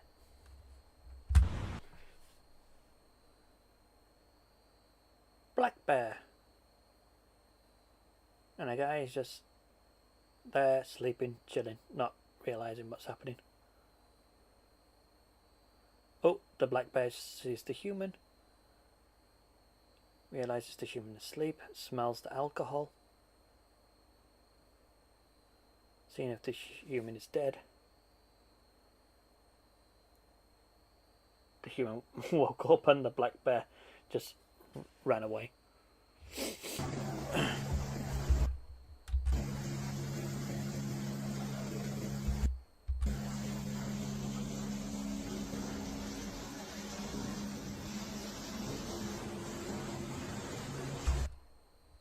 I think that's a rhino. That, or it's a very odd looking cow.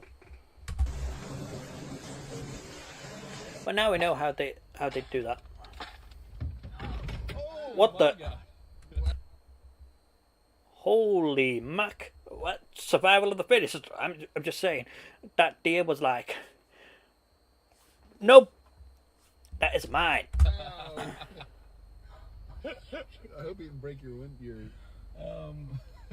He did crack it. Did he? He shattered it. Wow. Oh, that's an elk. I'm pretty sure. A very chill one, by the seems of it.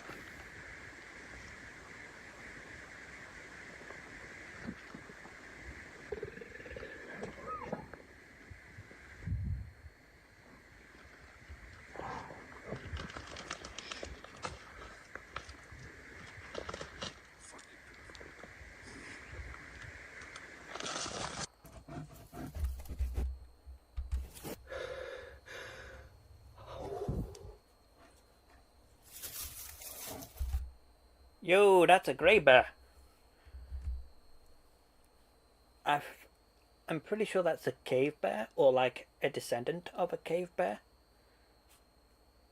Either way, I think you hiding in that hole is pretty much a bad idea, because I'm pretty sure that hole you're hiding in is its house.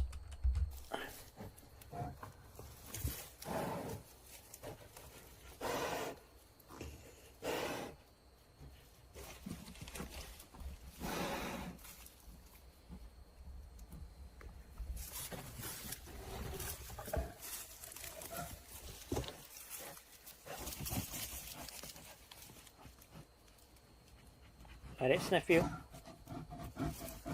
Let it see you, you're not a threat.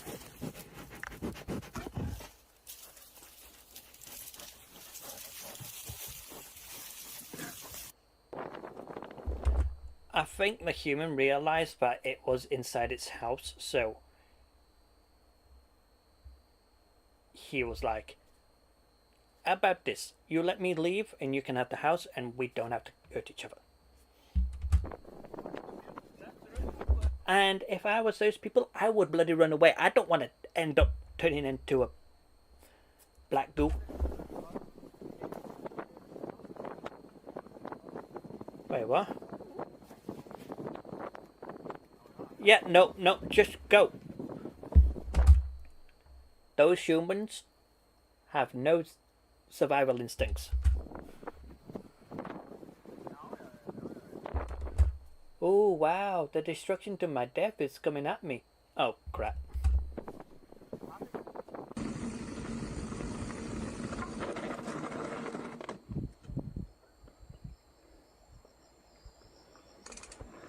No, just stand your ground. Don't move, just stand your ground.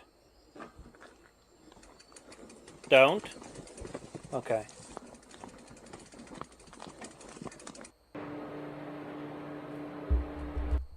What the fuck is that?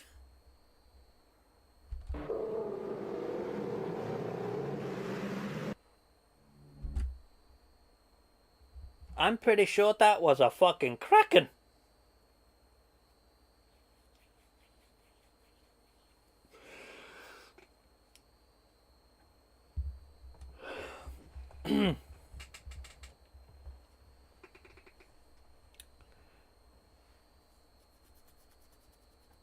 Damn.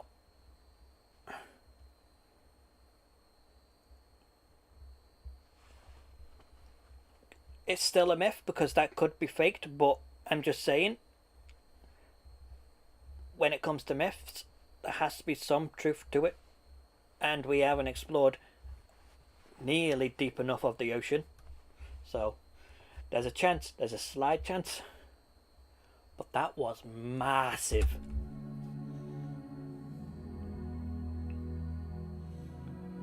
Is that a blind shark? No, it's not. I can see it's little tiny at heights.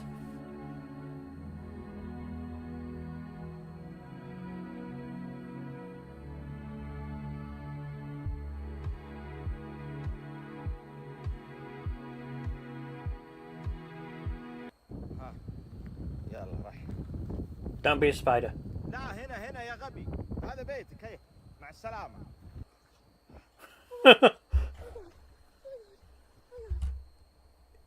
You're fine. You're safe. It's okay. Hi. I'm just saying hi. I'm just saying hi. It's okay. Ah, the orcas. Don't worry, just stay your ground and you should be fine. It's alright. Calm down. They can sense your anxiety. I know it's hard to do so, but if they can sense your anxiety, they might think you're gonna do something threatening. Animals have that sense down to a T. It's okay. It's okay. Okay. It's alright. Hi. Hi, buddies. Oh my god. Oh my god. Oh my god.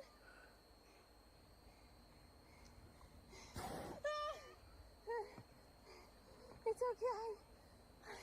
It's okay. It's alright.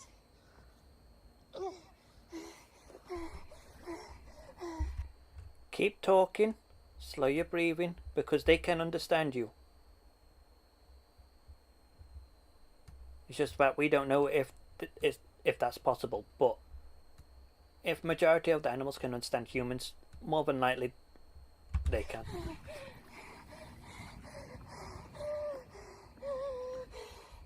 It's okay. It's just...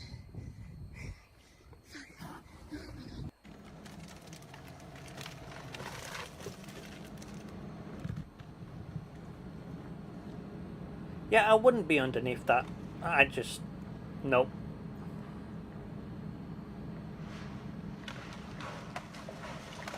Yep, definitely.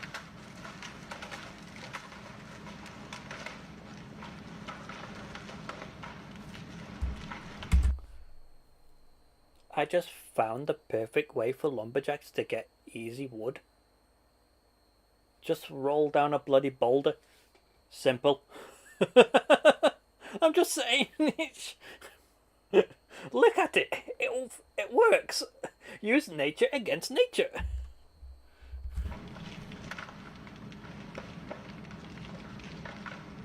It's still going.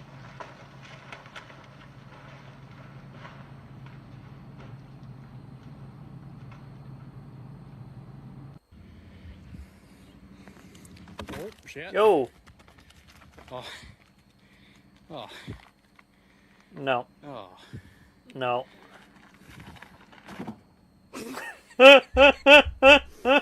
Well. I'm sorry, but it seems like nature was like, I could stop it there, but nah, I'm just going to give it a little nudge. Told you, Mother Nature can really screw us over. Alright, so there's no one here. This place is abandoned, right? Alright. Look what shows up on my screen. You see someone walking. What? There's two. Look, and there's no one here. What is that?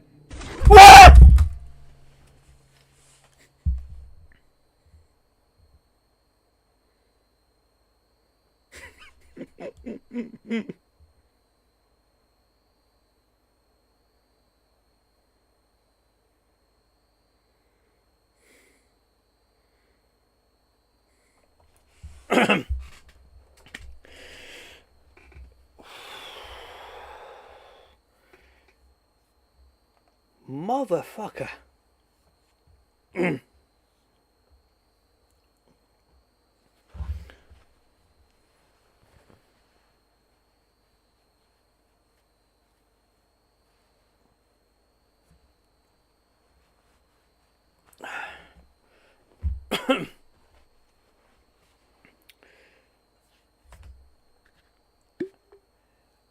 If anyone else, let me know in the chat if that scared you as much as it scared me.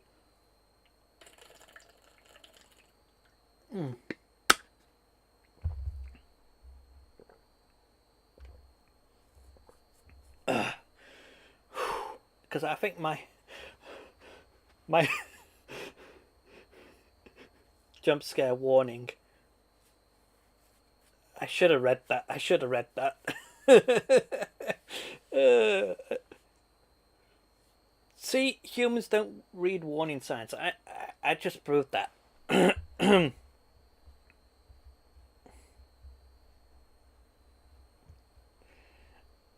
Okay. Oh.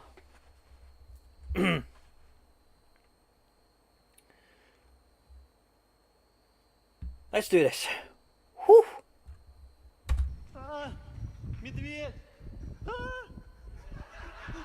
Aww.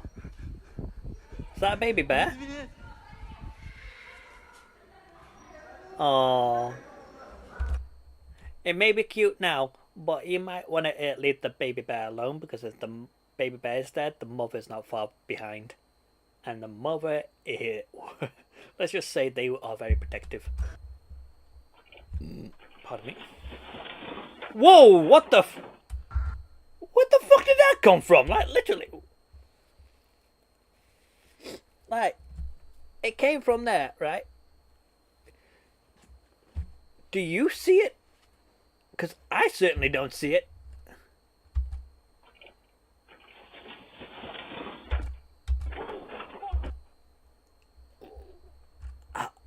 What?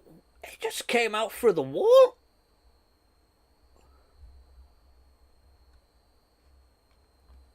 I thought it had some kind of like... did it come out through the wall? Because it either had some kind of like cloaking technology that we haven't discovered yet, or it came through the wall.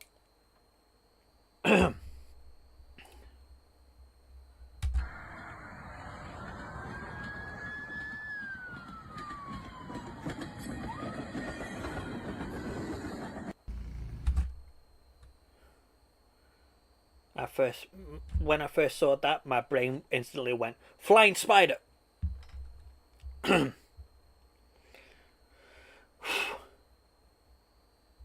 train thing and the police car thing is like...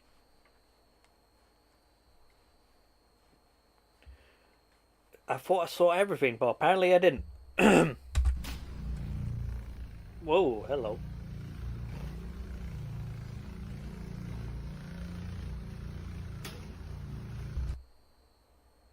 Sounds like a bloody helicopter or plane. I went to get some files and found the office furnace. If this is the office furnace, then you're in the wrong place, my guy.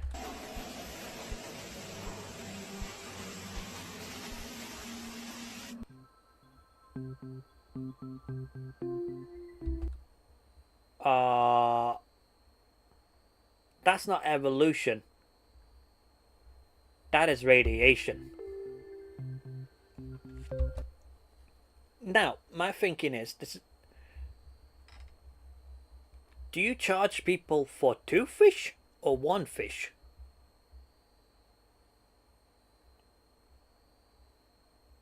I'm just saying. Do you charge them for 1 fish or 2 fish?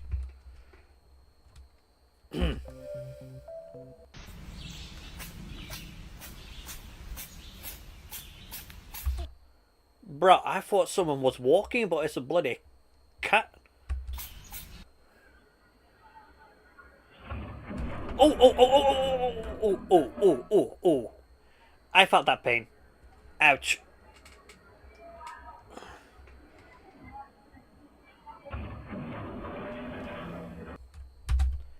You know, I was thinking to myself, maybe fell down the last set of steps for comedic timing. Apparently it did.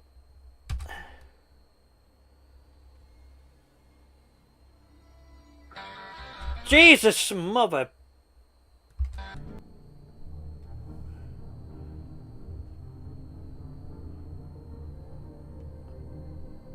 Why? Check the description. What?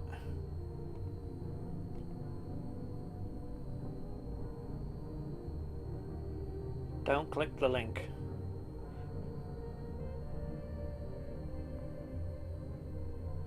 Don't click the link.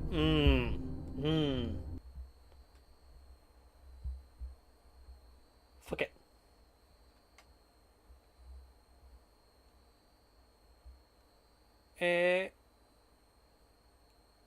You know what? Oh, it's x.com. You know what? Let's just skip to the next video. Actually, I'm going to be watching this on my off time.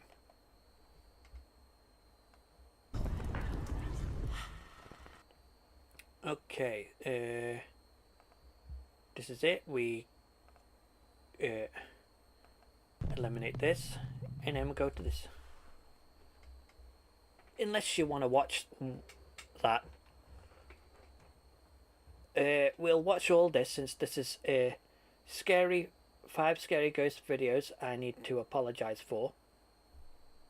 Why do you need to apologize for? I got a bad feeling about that. By Nuke's Top 5 years ago, so we can watch all this. And we'll watch all this, and then I'll move on to the video that I said I'll watch on my off time. So let's subtitles on and continue. Top 5 ghosts caught on camera.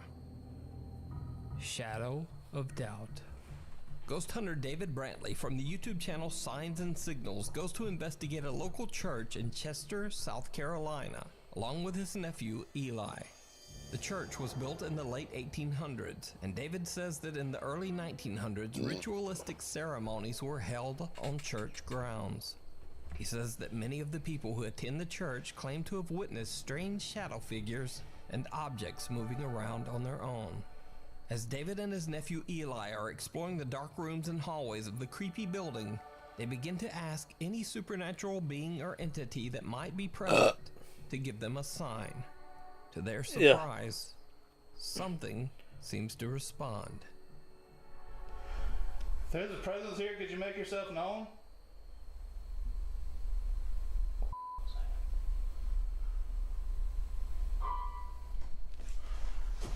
Dude. Bruh. Piano.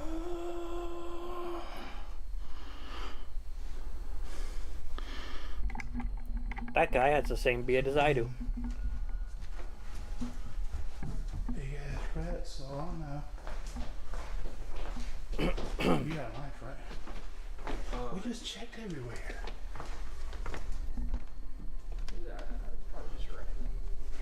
Probably just a rat.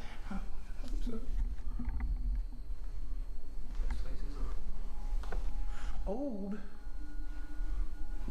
Old places creak, not play pianos. I don't know about that one, Chief. David and Eli are shocked when they hear the sound of the piano coming from the main hall in the church. They immediately go to check the piano, but no one there.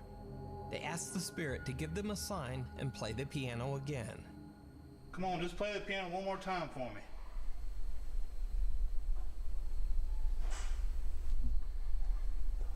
What's that?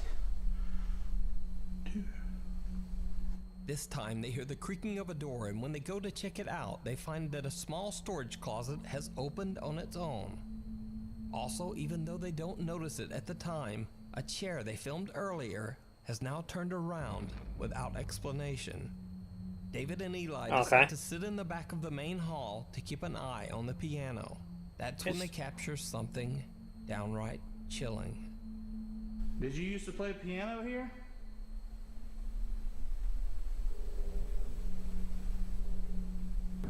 Yo, I see that. We would love to hear you play again. Here.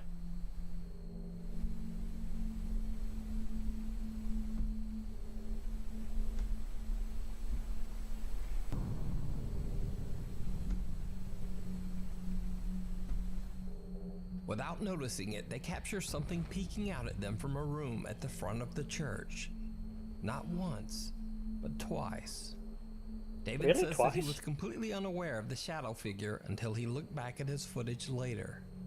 As the two guys head into the back room to investigate, the same location where they captured the peeking figure, they hear some strange noises.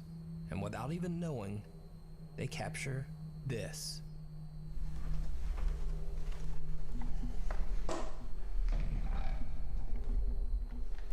What? Did you see it? No. As they pan across the room with their camera, some dark shape seems to be standing near the back of the room. I thought that was just a shadow. Just watching them. Now, David didn't even mention this capture, and it wasn't reported in the video comments. I just happened to notice this figure while I was closely watching the video for this week's Top 5. I think that's because everybody thought it was a shadow. And plus it was so quick that you would have to be like editing or have super speed or something to see it. So did they capture real paranormal activity in the church?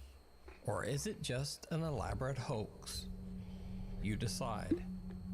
But if the video is a hoax, why not mention the creepy shadow figure in the back of the church? Let me know what you think.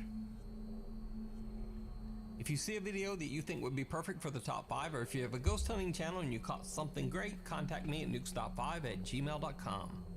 The party's over. Facebook user Mario Lara was very excited when he opened his very own party and event store in Guadalajara, Mexico. However, soon after moving in, strange events started to take place inside the store. Just so you know, whenever you hear about Mexico mentioned in a Nuke's Top 5 video, you know some shit is about to go down. Real or not. Mario claims that one of the piñata dolls that they sell at the store frequently falls over and even seems to move on its own.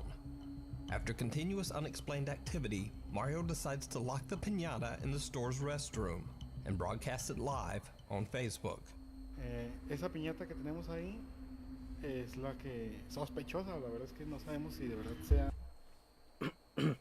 I don't know why, but my brain is telling me you've seen this before. You've seen this before because I recognize this. But to be honest, I don't know. I really don't know. Sea diabólica o qué onda. Pero esa piñata siempre amanece tirada. Es lo que es raro. Pero lo raro es de que otra vez hoy amaneció tirada. Porque esta piñata yo la dejé parada.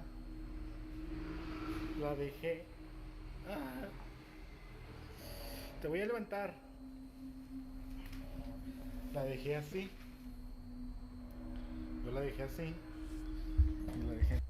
Have you ever thought about, I don't know, stapling it to the wall? See if it falls over then. And then that way, we can actually be sure if something did move it. And it didn't just fall over. Encerrada. Pues yo la dejo así. La dejo así y o sea, siempre que le hemos dejado acá, Everything we leave sale y vuelve seems a just to aparecer. fall to the floor. Siempre tirada. After leaving the piñata in the restroom for a while, he returns to check up on it. Mira, vamos a ver las hijo de su puta madre.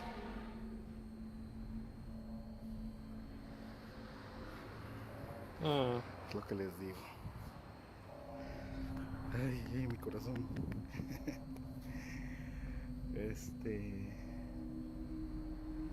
De la piel, My brain is giving me a lot of evidence saying I've seen this, so I'm gonna skip it. It's just this part. Oh, wait. There's a camera.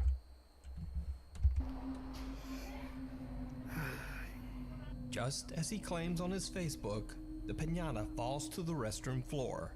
Now, of course, this could simply be gravity at work and is certainly not evidence of anything supernatural. But then things start to get truly bizarre. Late one night, Mario receives an alert from one of the store's security cameras that...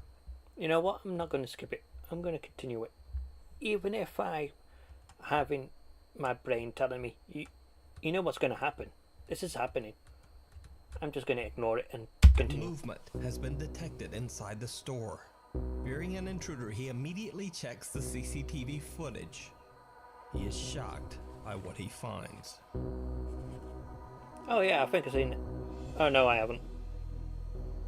Spin me right round, baby, right round. Whoa, that is okay. That's. I know I said that, but that doesn't mean that fast.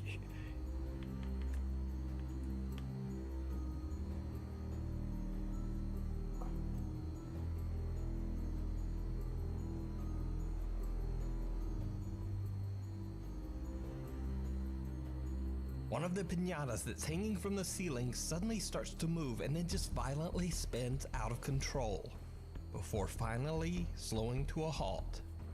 Cut to another day at the store, and security footage shows one of Mario's workers busy stocking the shelves, when something very odd happens.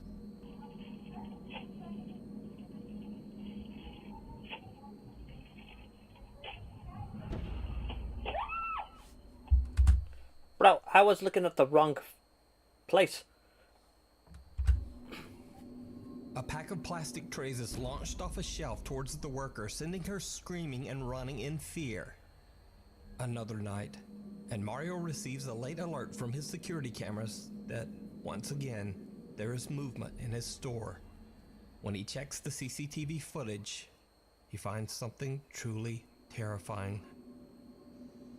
Oh, this is the part I remember.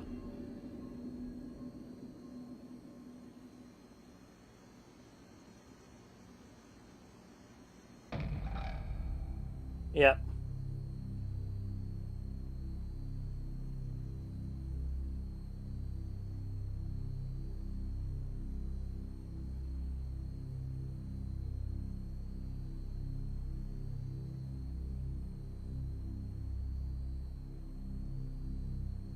Mario says on Facebook that after watching the footage, he, quote, wishes he had it. The horrifying skull-like face of something seems to rise up from under the pile of piñatas stored in the middle of the store. Bucky the Winter Soldier from Captain America and the Winter Soldier. When he gets wet and he's having that mask over his face. Mario is shocked to his core. Cut to 2 days later, and in the middle of the night, Mario gets yet another security alert. Again, something is in his store. Something moving. But this time, the CCTV camera footage doesn't reveal anything. So, Mario decides to go to his store to check it out in person. He broadcasts the entire thing live on Facebook as he investigates. It did not go well. I know what's gonna happen. No spoilers.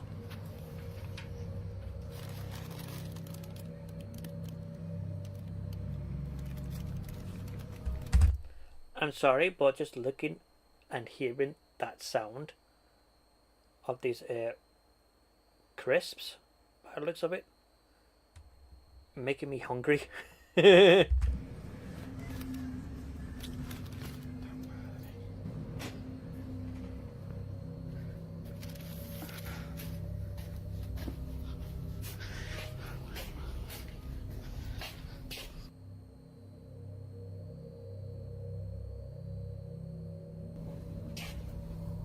I hate live stream lag.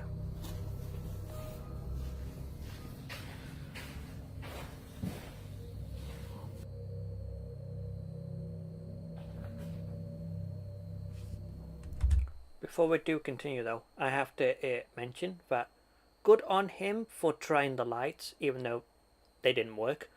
So, because not many people when I watch these videos don't do that, so. Pues bueno,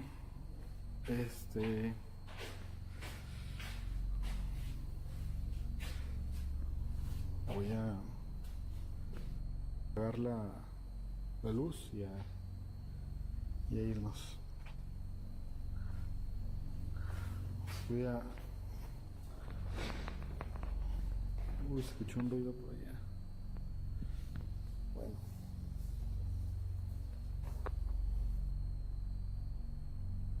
Live stream lag again. Ya no está la...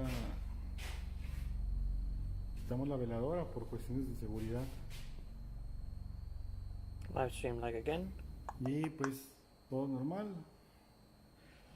Nadie me quiso acompañar.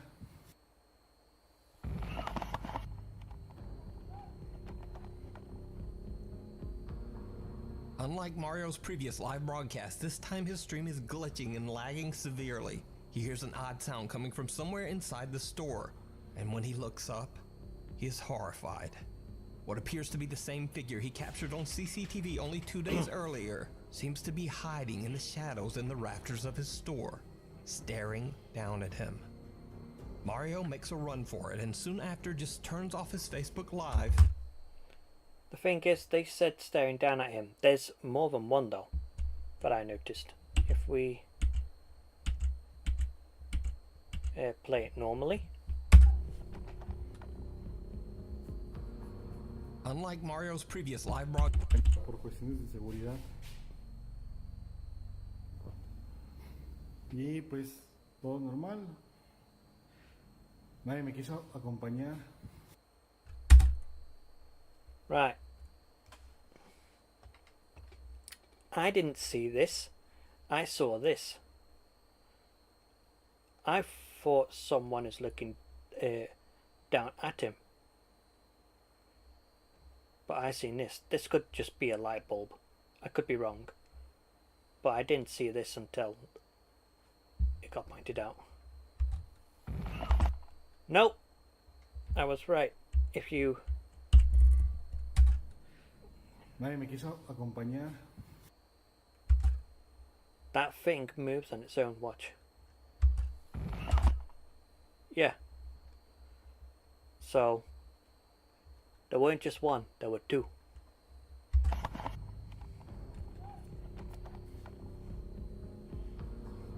Unlike Mario's previous live broadcast, this time his stream is glitching and lagging severely. He hears an odd sound coming from somewhere inside the store, and when he looks up, he is horrified. What appears to be the same figure he captured on CCTV only 2 days earlier seems to be hiding in the shadows in the rafters of his store, staring down at him. Mario makes a run for it and soon after just turns off his Facebook Live mid-stream. After this last terrifying encounter, Mario has decided to take a little break and is now on vacation far away from his store. Good. So is Mario Lara's store haunted by some dark and sinister spirit? Or is it all just an elaborate hoax? You decide. Burn the place down. Unclean. This next video was suggested to me by a viewer. It's very short, but it definitely gave me the creeps. Adi from the YouTube channel Obsolete Oddity says that one of his friends got offered a very strange job. Basically, he was offered a large sum of money to clean out the house of a messy man who had passed away under very strange circumstances. Okay. But it gets weirder, because the man who passed away in the house claimed that demons haunted the home and that these evil spirits taunted him constantly.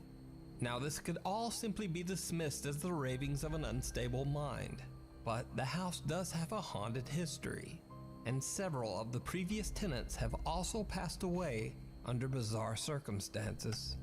Adi says that his friend got the job cleaning out the residence primarily because no one else would do it. So out of curiosity, Adi asks his friend to film inside the house. To be honest, some of the smart people that we have in history are some of the craziest people in history. It did not go well. Whew, that's a mess. I wouldn't want to clean that up.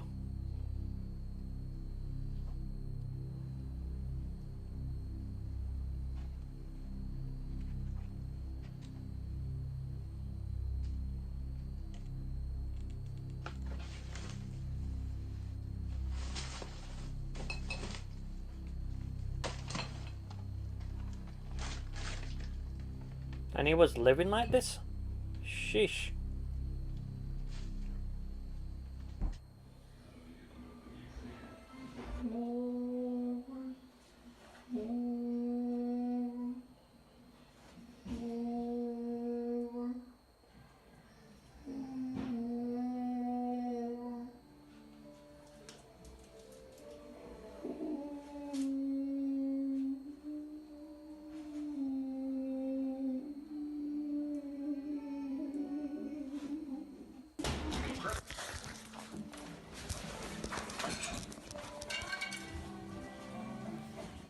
The chilling wail of what almost sounds like someone moaning can be heard in the bathroom. I'm surprised the guy was so calm, to be honest. That's why I was calm. Because I thought it was the guy moaning or some kind of music playing in the background. But Adi's friend claims that at the time he didn't hear the creepy moaning at all. He only discovered it later when reviewing his video footage. Then out of nowhere, something heavy violently slams into Adi's friend, nearly knocking the camera out of his hand. He flees the residence and hasn't gone back since. So did he capture real paranormal activity on camera? Or just what was that noise? You decide. You can check out more of Adi's creepy videos and strange stories over on his YouTube channel, Obsolete Oddity. Shadows. Now, if you've been watching this channel for a while, you might recognize Kent Burris from the YouTube channel Ghosts of Carmel, Maine. Kent claims that his house in Carmel, Maine is actively haunted and that he has been experiencing frequent paranormal activity from the day he moved into his home. Okay, there he is, in the window again. Whoa, motherfucker!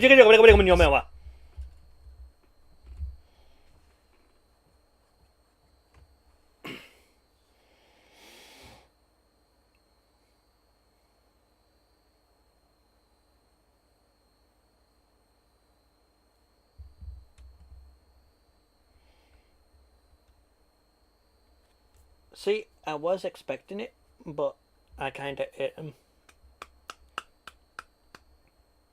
wasn't expecting that. I was expecting something, but not that. Discovered that his house was once owned by an undertaker and that the residence served as a funeral home from 1906 to 1919. And that sound I made was me spouting out gibberish because I was ready to punch whatever is gonna come at me at that time. Gotta say something. Oh my God! No! Oh. Kent believes that the home is haunted by multiple ghosts and strange shadow figures from the house's tragic past. Now, over the years, we've featured supernatural captures from the Ghosts of Carmel, Maine YouTube channel that range from the strange to the downright terrifying. And these two new occurrences may be some of the most disturbing captures yet. Kent is filming in his upstairs bedroom, casually panning around the room, when he unknowingly captures something absolutely chilling.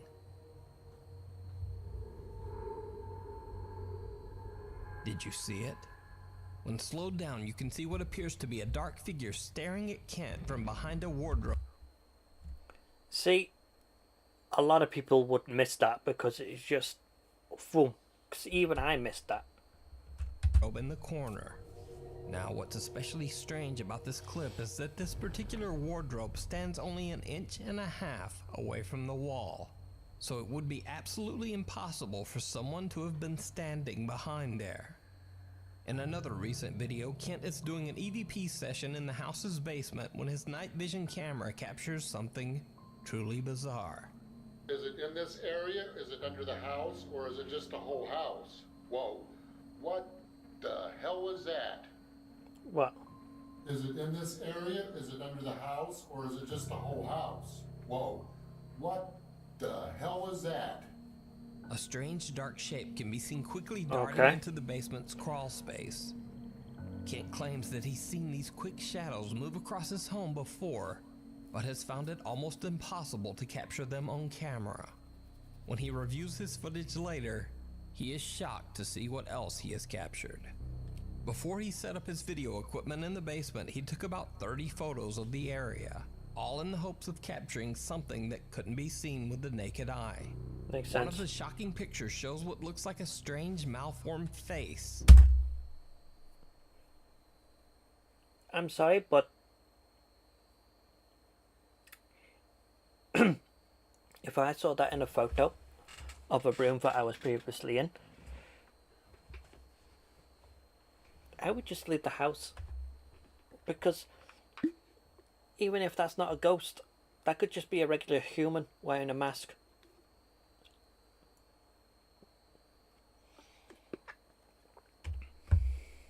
Staring back at Kent from the same basement crawl space. So, what do you think? Is Kent's home haunted by multiple dark entities? Or is something else going on in his home? You can check out all of the evidence that he has captured over the years over on his YouTube channel, Ghosts of Carmel, Maine. Did you see it? Because I didn't. Now, I like to think I have a good eye for spotting the spooky and creepy crawly things hiding in the shadows of all the videos that we feature. But sometimes I just miss something. Luckily, some of you guys have an even sharper eye than me. So these next videos feature some very creepy things from previous videos that either need more explanation or I just didn't see it. Well, everybody's vision, well, if you have good vision, is 20/20. Because that's hindsight 20/20, but not everybody's vision is going to pick up everything. So, just last week we followed the story of a TikTok user known as Joshua Luck, who claims that his home, along with the general store he runs from his house's first floor, is intensely haunted. Joshua and his distraught family have been tormented by many terrifying paranormal occurrences. I've seen that. And in one of the videos recorded late at night downstairs in their general store, a creepy face appears right before. You know the Pinata one? The Pinata video? I got misconstrued. I thought this very clip here was that Pinata one. Or the video cuts off. Now, this is where messages, emails, and comments came flooding in, because many of you saw something really creepy that I didn't. Hey Nuke, just a quick heads up. In your last video with the man who owns the convenience store in Mexico, there was 2 times that that ghost of the kid or whatever it is pops up actually in the convenience store. Hey Nuke, my name is Lugin Barrera and I am Ricky Velasquez's cousin. I want to point out that I don't know if you got to notice it, but right here there's nothing there, but then somebody peeked. Oh! Alright Nuke, so I wanted to send this in. This is on your... Damn. I haven't noticed this, but okay. Most recent video, number 9. Hey Nuke, my husband and I are huge fans. To be honest, I'm really glad that he's showing us this, because this is actually, it takes me back to some things I did record way far back. Like, I would say, I don't know how long this channel has been on for, but probably as long as the channel started of making this. We were watching your video that you uploaded today on November 2nd, 2020.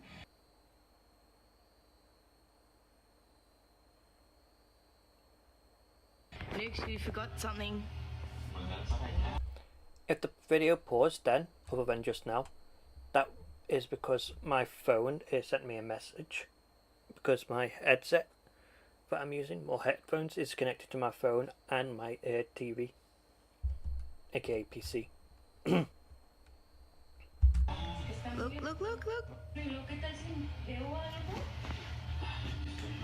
Bottom left-hand side. A little girl pops out.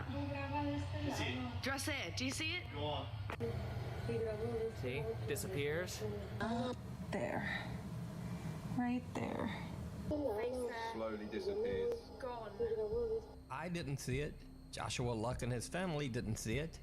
But you did. A face that appears to be that of a young child can be seen not once, but twice, all the way at the front of the store, looking right at the family. Now, honestly, I'm a little shocked that I didn't notice this one, but thankfully you guys did see it and you let me know. So a huge thanks to you. But is it something paranormal? You decide. On August 24th, I featured the story of TikTok user Saleya Ileana, who was hanging out in the attic with her friend when something absolutely terrifies them. Stop! No, I'm not even What? No, oh my God! What? What's going on? What's happening? Raccoon. Why is she answering? She's in there. I'm gonna be so mad. She's not in there.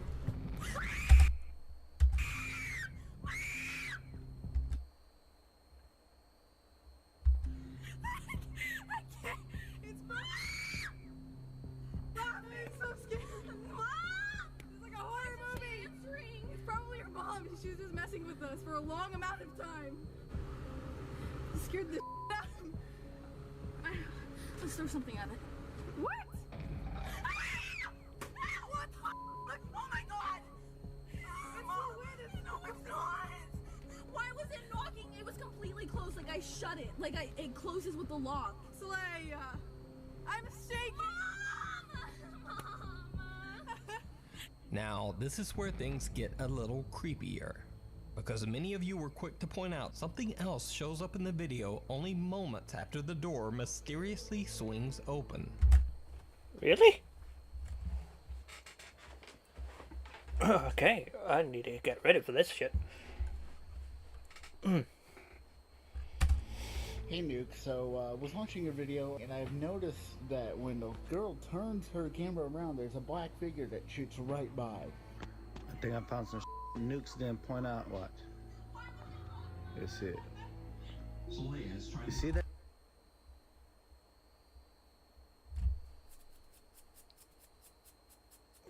Did you guys see it? Because I certainly didn't see it in the original one, but okay. You see that black thing that was just going by? An unexplained dark Oh, okay.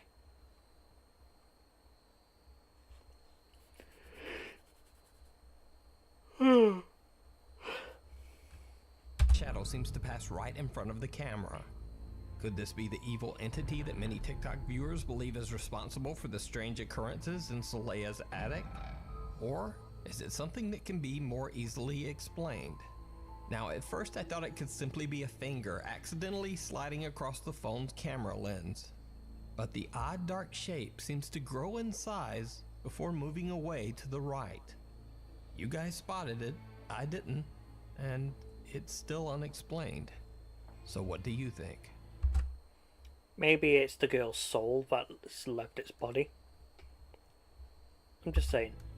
The Woodchester Mansion in Gloucestershire, England has long been believed to be violently haunted after it was mysteriously abandoned by frightened workers during its construction almost 150 years ago. Back on October 19th, we looked at the bizarre footage ghost hunter Mark Pritchard and his team captured as they were exploring the mysterious mansion. One of the group's investigators, Joanne, gets the scare of a lifetime inside the dark mansion, and it's all captured on camera. What's going on? It's alright. It's alright. That narrowly missed you, didn't it?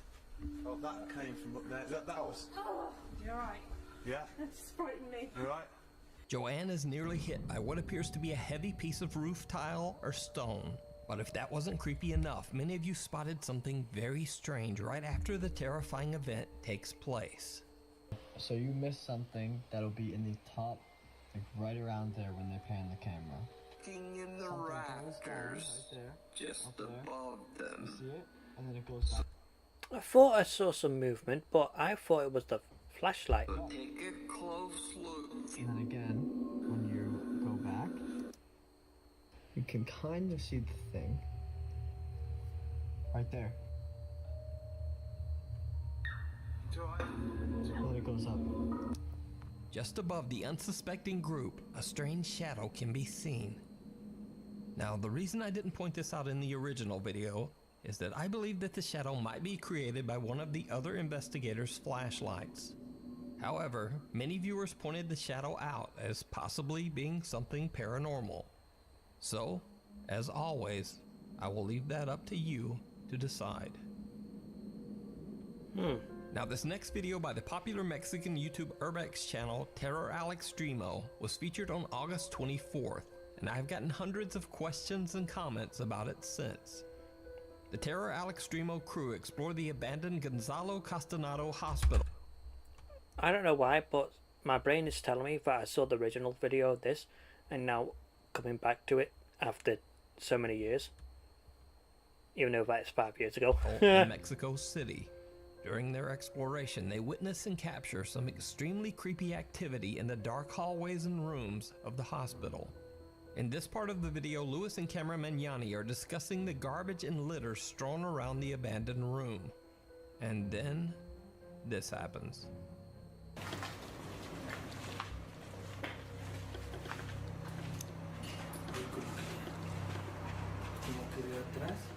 Oh, I saw that.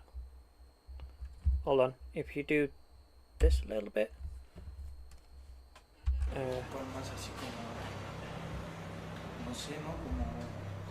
Oh, my bad. I went forward, not backwards. Here, like round about here-ish, you'll see like a shadowy figure. There. Right there. Watch. Where my mouse is? Here. Right there. And it walked again.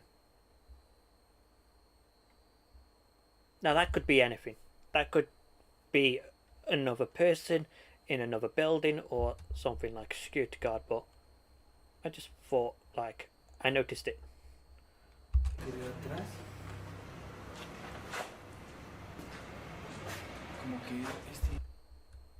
This looks like a home or refuge for several.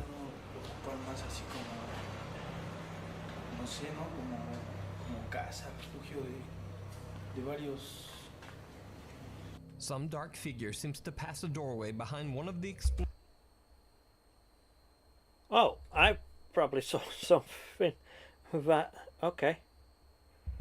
Should I report it to Nuke's Top 5? Nah, it's 5 years ago. Explorers twice without him knowing. But that's not all. Many of you have reached out. Never mind, he spotted it too. No. To me about something that happens only moments earlier. Yo, Nuke, you lacking, my boy.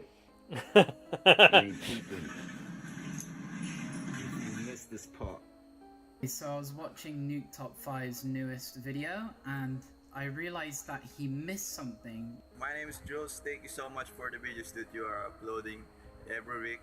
Shout out to the Filipino fans of yours. I just want to pin out a clip. I'm watching the video Nuke put up about 3 days ago and I think he missed something. Just watch it. I think you may have missed something on this video. Look in the background after he pans the camera over here. You can see someone walk by. See? There, right there. Did you see this, Nuke? Did you see this right now? Did you see this? Right there. You see that? It's so creepy, man. See a whole person, you missed it, bro. See that whole shadow walking, you ain't even mention it. Lacking, my boy, like I said. You're lacking. So at least on this That's one, funny. I can say that I definitely was not caught lacking. This video is 100% explainable, which is why I didn't point it out in my original video. You see the abandoned...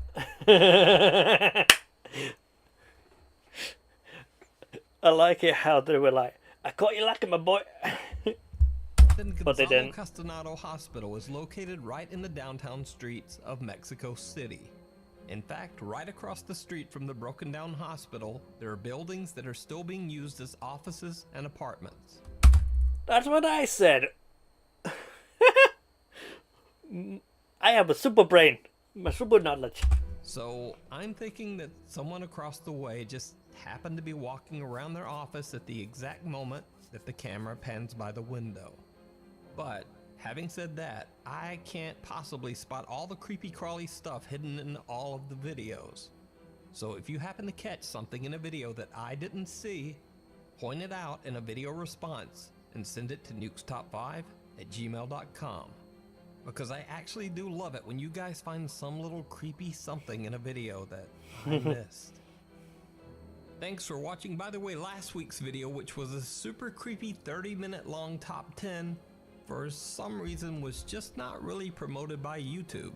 So I like it how he said last week because this is 5 years ago. if you haven't seen it, and you might not have, be sure to check it out at the link above. I'll see you next week.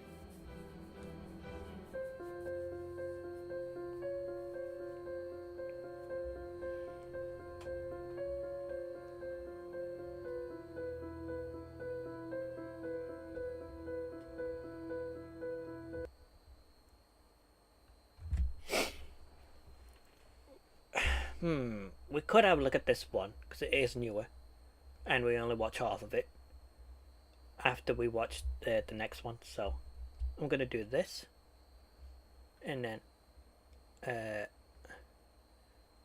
do that. Close that for now. Go here.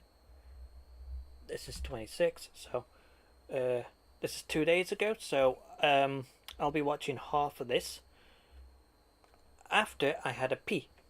So entertain yourselves for a little bit and I'll be back.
Subtitles on.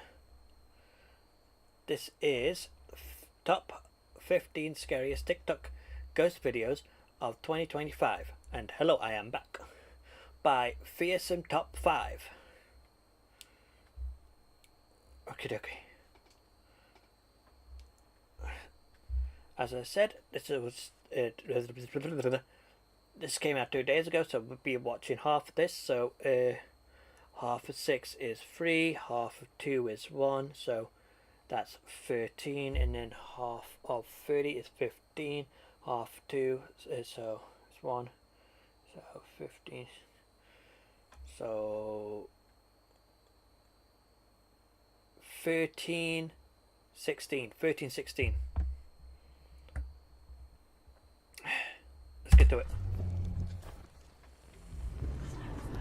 Welcome to Fearsome Top 5. These are the top 15 scariest TikTok videos of 2025. Number 1.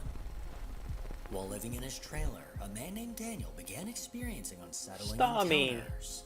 He kept catching glimpses of a dark figure lurking around his home, but he could never be sure if it was real, until he eventually installed a camera outside and caught this.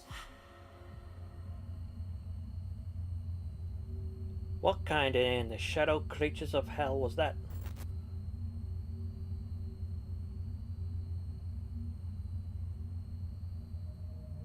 A little after 8 p.m., something chilling was caught moving outside of his home.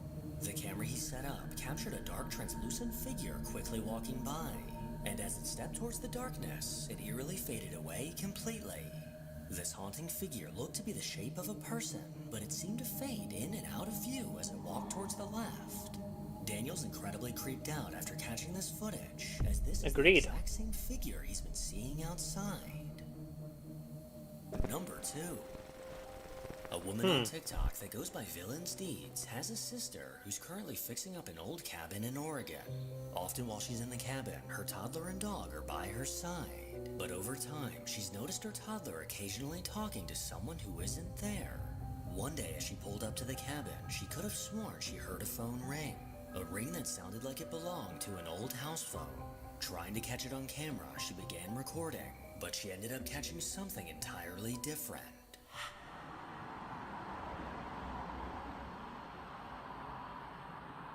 There's something moving in the door. The thing is, that door in there is really stiff. Like all of them are. So,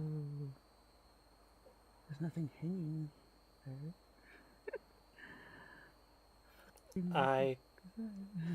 I don't see what you're seeing.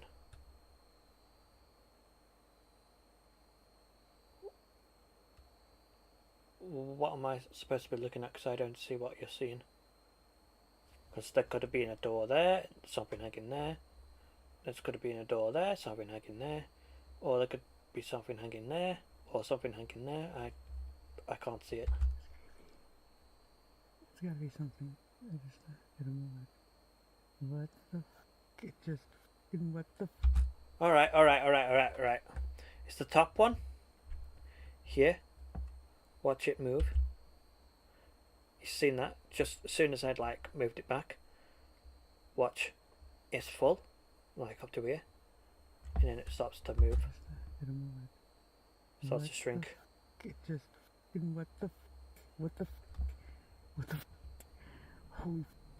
She quickly noticed what looked like a dark figure standing on the deck. This black silhouette stood completely still until it suddenly began to move, appearing to drift inside of the house. Her heart began to race as she knew there was no one at the house besides her, or at least that's what she thought.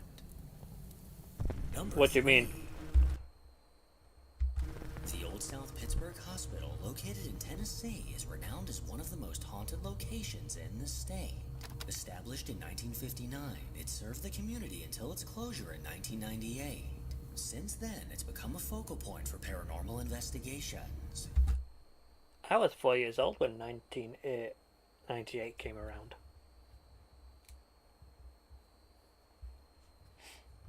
shadowy figures roaming the halls to the ghostly voice of a child calling out in the night. The stories that echo through these halls are downright bone-chilling. A woman named Holly Davenport from the Fearful Encounters Paranormal Group recently ventured to this abandoned hospital, and while investigating inside, she managed to catch something downright terrifying. Just why would you?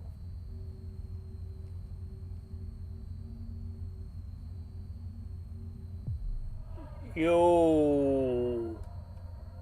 As she walked down the hallway, Holly slowly panned her camera to the right, capturing the empty corridor ahead. But the moment she swung it back around, something had changed. Now standing directly in front of her was a tall, dark figure, unnaturally thin and dark as night. It didn't move, it didn't make a sound, and somehow Holly hadn't noticed the ominous presence just a few feet away. But and it's certainly not Santa Claus. when she caught a glimpse of it on her phone, her eyes quickly widened and her jaw hit the floor. Number 4. With 2 dash cams mounted in his car, a man named Kyle often captures footage for his TikTok account. But on one late-night drive, alone on a dark and empty back road, he recorded something he still can't explain.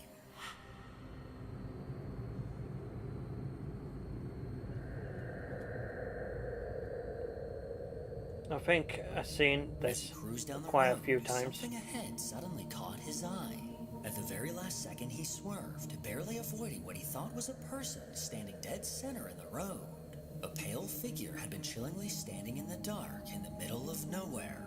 Heart racing, Kyle stared into his rearview mirror, trying to understand who or what he had almost struck. But it wasn't until later when he reviewed this footage that he realized that he might have encountered something paranormal. Number 5. A man named Joe from the Faithful Trailblazer TikTok account was talking to his uncle when things took an unexpected turn. His uncle mentioned he'd captured something unsettling on his Ring camera, something he couldn't explain. When he showed Joe the footage, it left him frozen, eyes wide, unable to believe what he was seeing. I've seen this.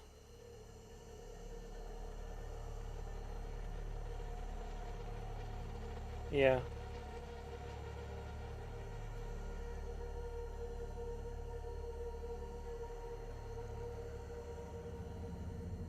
Just beyond his front yard, something strange appeared on the sidewalk.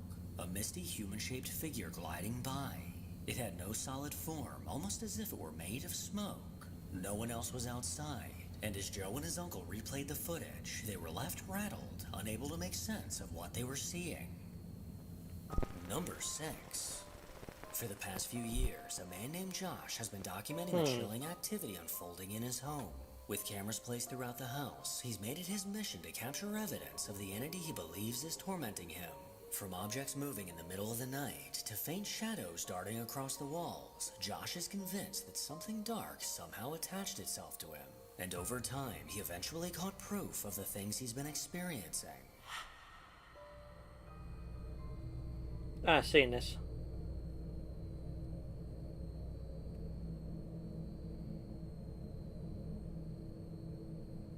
I'm pretty sure I have. Nope, apparently not. I have not seen this.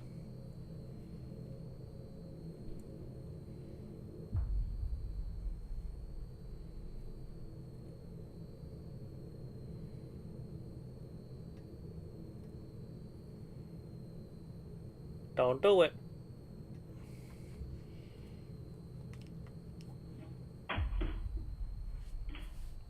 R.I.P. plant.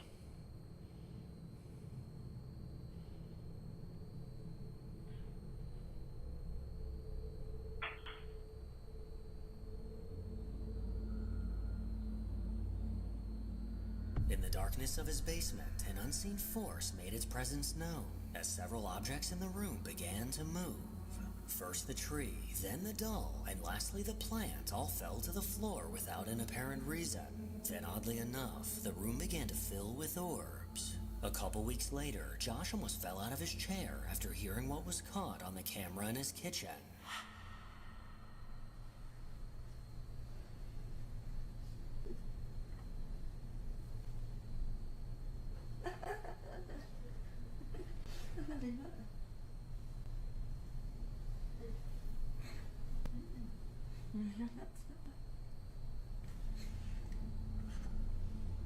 The room was still. Is it me or did that sound like Japanese language?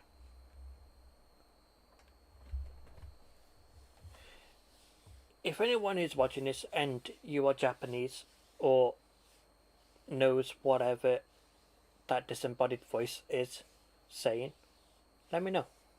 Was around, yet somehow a disembodied laugh was caught.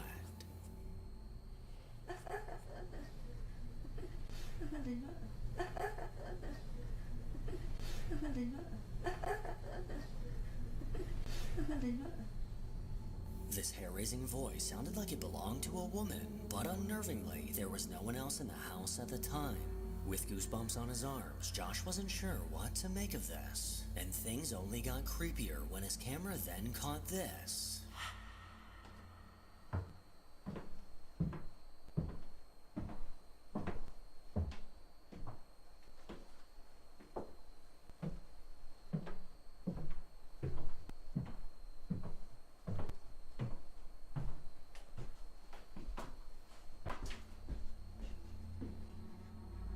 The undeniable sound of footsteps were caught in his basement.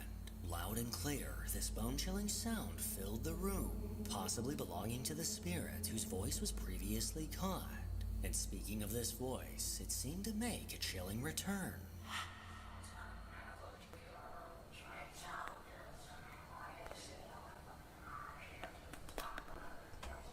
I don't think anyone can decipher that.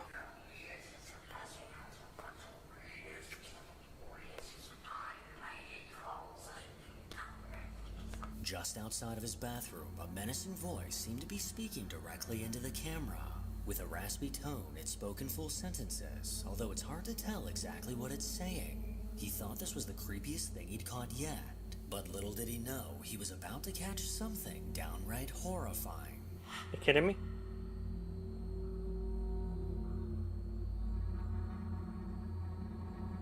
Nope. Around 8 p.m., a dark figure was caught walking through his kitchen. This terrifying silhouette slowly walked towards the right, and as it stopped, a bright light can be seen moving past the cabinets. Watching this piece of footage left Josh shaken up, and honestly not sure what to do. Number 7. TikTok user JustMel232 was given... I have to say though, the annoying part about the entire thing would be the going up and down the step, the footsteps, because I won't be able to tell if it's actually someone breaking in or if it was the ghost or something. But that brings me back to something that I just remembered. Ages ago, when I was in this house, I was just, minding my own business in my own room. And then I heard like what I thought was footsteps, like really quick footsteps coming up the stairs, like tap tap tap tap tap tap tap. So I was like, oh, could it be the dog? So I went out and like, hello, and then realised there was no dog. So I asked around to see what was going on. Apparently it was nothing. So I heard disembodied footsteps. I have to say it freaked me out, to be honest, because I was clearly awake and just, and then suddenly I heard footsteps and I thought someone was running up and accidentally fell, because I thought that's what my dog would do, because it did it in the past. So I thought to check up on him. Found out the dog wasn't even near the stairs. So yeah. And the responsibility to transport a donated body. With a precious cargo in the back of the car, she set out on the road. But throughout the drive, she could have sworn that she was hearing something. And when she looked over her shoulder at the box in the back, she realized where the sound was coming from. Y'all listen. Listen real carefully, okay?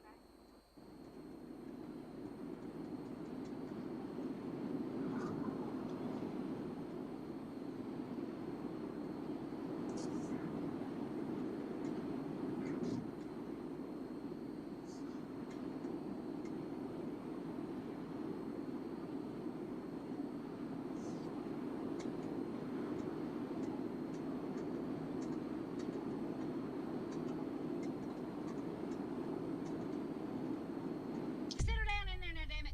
Can y'all hear it? I keep looking back there. To be honest, I couldn't barely hear anything. All I heard was the road and the car. See if that box won't open.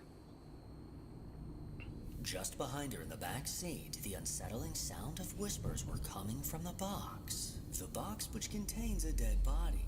These whispers were incredibly faint, so it's nearly impossible to make out what they're saying. It's definitely safe to say that Mel is braver than I am, because I would have launched myself out of that car window about 10 miles ago. I want to know is, why is she transporting a body? Don't we have, like, you know, actual professionals for that? Number 8. A TikTok account called SC486111 is filled with wholesome videos. Cats, small critters, and all things cute and lighthearted. But not every post fits that theme. While this user was away on vacation, a motion alert appeared on their phone. Oh. And what they saw in the footage made their hearts skip a beat. Oh yeah, I've seen this one. In the neighborhoodly mood, and this wasn't the only time this left sign. Whatever. I'm Over skipping on that because I've TikTok, a seen woman it. named Steph shares glimpses of her daily. After this little clip in this video, we're going to move on to the next one, because that would be our halfway mark, well above it. Life. She never expected to go viral until one of her videos caught the attention of over 1 million people. Late one night, Steph's son was home alone. The house was still and nothing seemed out of the ordinary until Steph received an unexpected notification from her security camera. Her curiosity quickly turned to dread as she reviewed the footage, as the camera set up in her dining room caught something deeply unsettling.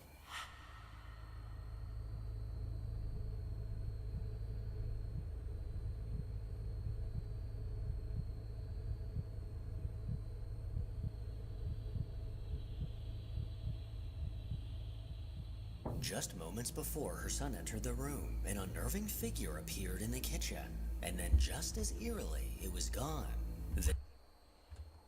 Alright, now that is bad. Because that could just be a normal living human. And if there should be no one else there, then you have an intruder in your house. It could be a doppelganger too. Could be that. This unknown figure quickly walked towards the hallway, soon fading into the darkness. And by the time her son turned the corner, this figure was nowhere to be found. According to her son, there was no one else in the house at the time, or at least no one he was aware of. When Steph first caught a glimpse of this footage, a cold chill shot down her spine, as she was then left with a terrifying question. Was this a ghost, or possibly an intruder clearly captured inside of her home? Number 10.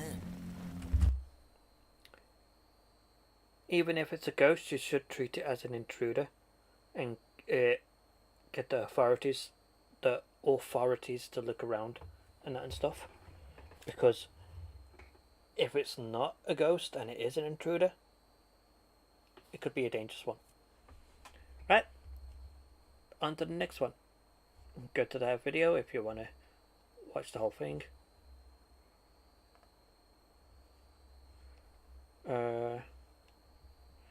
23, so let's say 13 minutes. Go like that. Spinook's top 5 if you can't tell, and it's scary videos that will make you pee a little. Luckily I went toilet before watching this part. Yeah. Built in 1917, the Santa Maria Inn is one of California's oldest and reportedly most haunted hotels. Guests and staff have been reporting strange activity here for decades. Objects moving on their own, unexplained voices and footsteps echoing through the halls, and doors opening and closing for no reason. So, Martha and her husband are staying at the Santa Maria Inn with their border collie, Oreo. They're walking down a hallway when their dog starts acting a bit strange.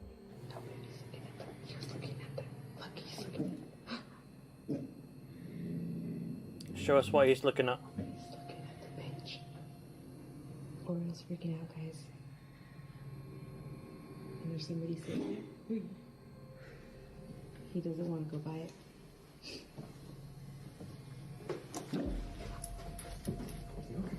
That's alright, come on.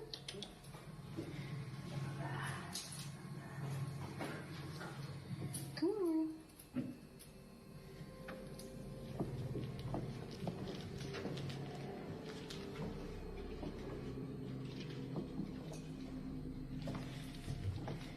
That was crazy. Yeah. The dog Oreo freaks out and wants nothing to do with the bench in the hotel's hallway. He jumps back, growls, and flat out refuses to go near it. But that's not all that happens in this video, because it's what they hear on the recording later that makes their skin crawl. You hear that? What the f*** what did he say? On playback, as Oreo is running away from the bench, a chilling disembodied voice whispers, "Come back, come back."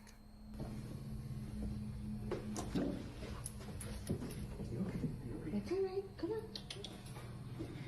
No, I don't hear.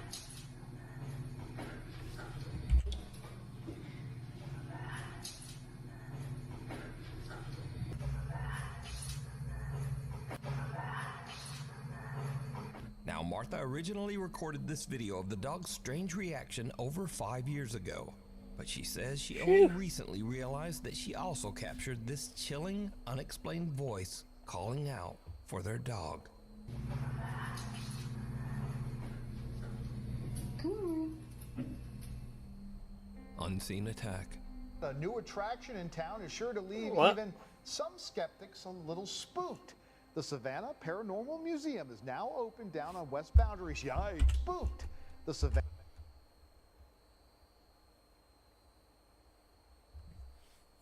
They got it set up like a Ouija board.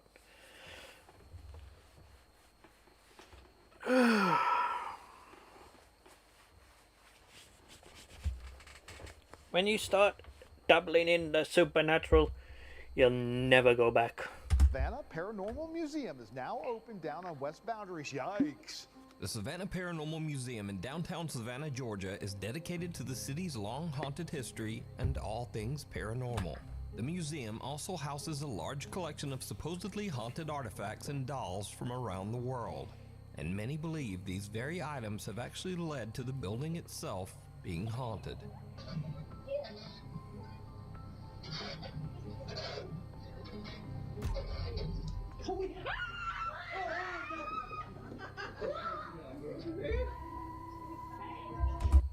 I like it how the last one was like laughing his head off. Yo! I didn't do that! But lately, activity at the museum seems to be escalating and becoming more aggressive. One morning, the museum's podcast producer, JT Timmons, is working at the front desk when something happens that terrifies him.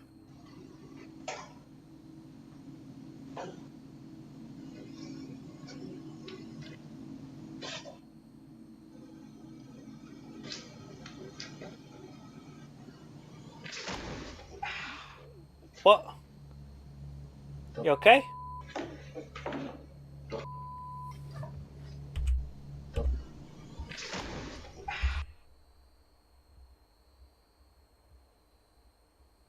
Alright, let's take a look at this.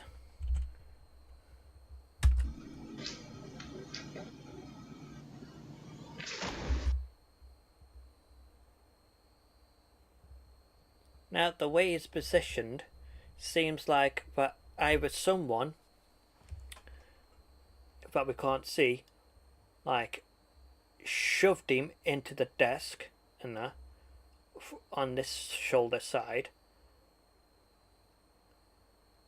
That's why his body is like turned in that angle, or someone like pushed him out into this shoulder here. But I'm pretty sure it was a shove, and I think whatever it was shoved him into the desk. That's why he put his leg out backwards to support himself and the feet. Because watch his feet first.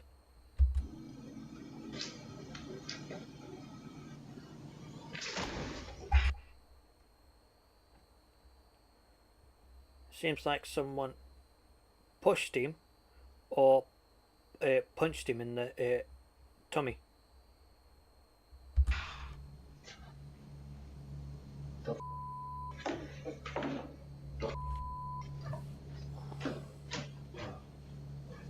First, JT hears a cough from somewhere nearby. I heard that too. He turns to look, but there's no one there. In fact, he's the only person in the building. Then something shoves him hard into the desk. He grabs his laptop and just hurries out of the museum. Just a week later, and the group is conducting a paranormal investigation inside the Savannah Paranormal Museum. What happens next is chilling.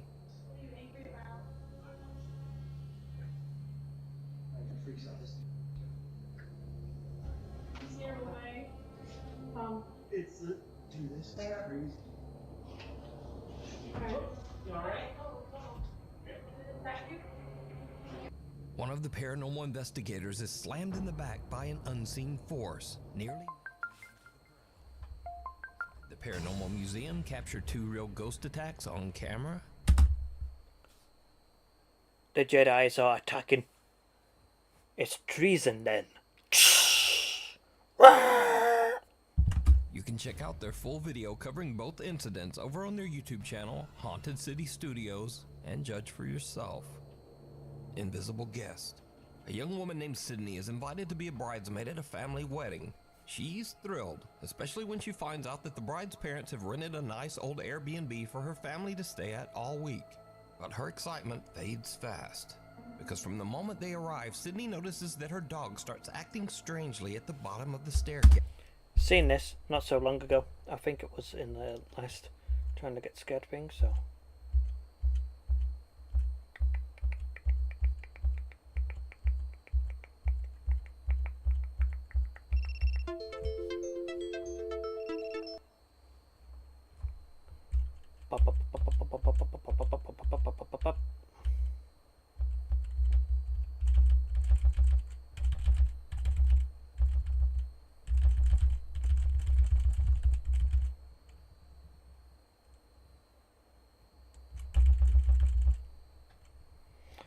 Because don't get me wrong, that one clip I had to skip, is very scary. But like I said, I already seen it, so. Alright, this will be the last one, and then it would be the end of the stream. Especially considering it's 1 minute past 12 now, so. After the video. Hitcher. What was that, sir? That's not human! That's not human! So this next audio clip was actually sent to me months ago, and I ignored it. I figured it was another fake, over-the-top 911 creature encounter story. But after it kept getting sent in to me over and over, I finally decided to look into it. And it turns out this is a real 911 call. The call was made in Pender County, North Carolina on July 31st, 2021 at around 11 p.m. And Snopes.com actually confirmed it with the Pender County Sheriff's Office. Snoops. I know him. Well, not personally, but I know his channel. It is maybe the weirdest 911 call I have ever heard. Take a listen.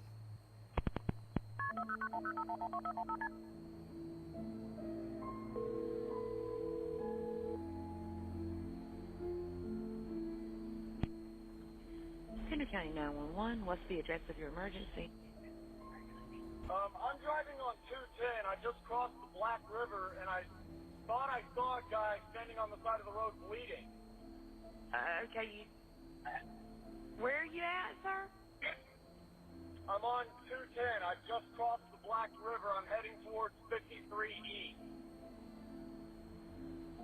I just passed Patriots Watch. Okay, so you're over near Morse Creek? Yes. Okay. And did you saw a man standing on the side of the road?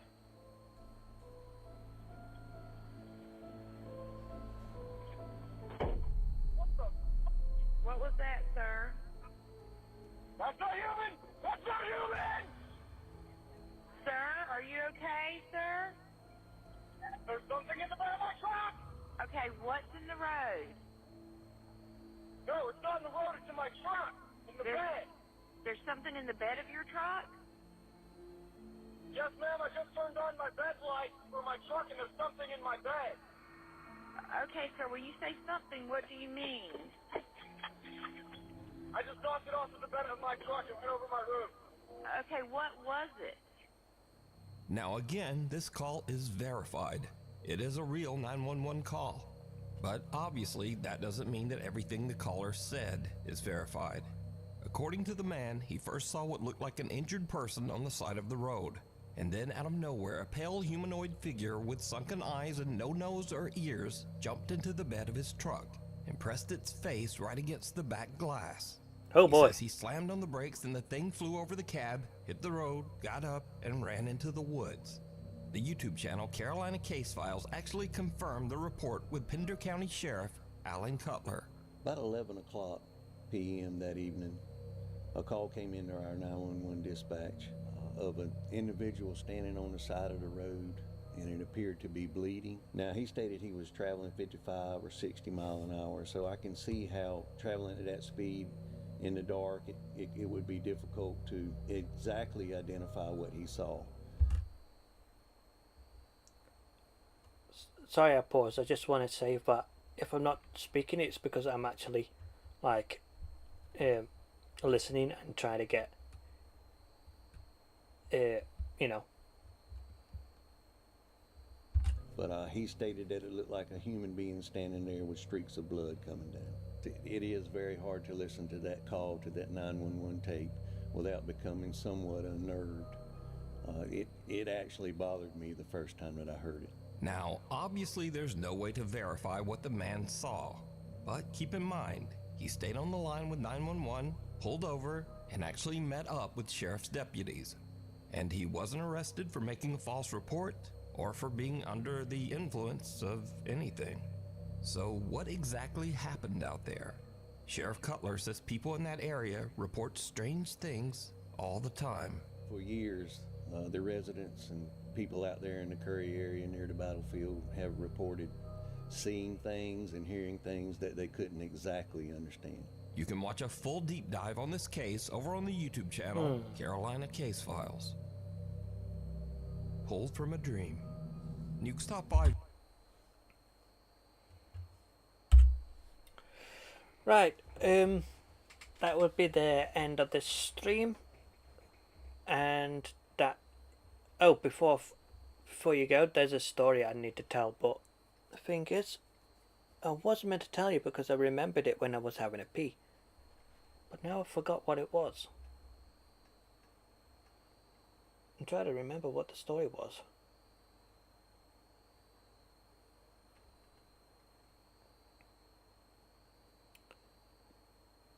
Damn. I hate it when that happens. What was the story?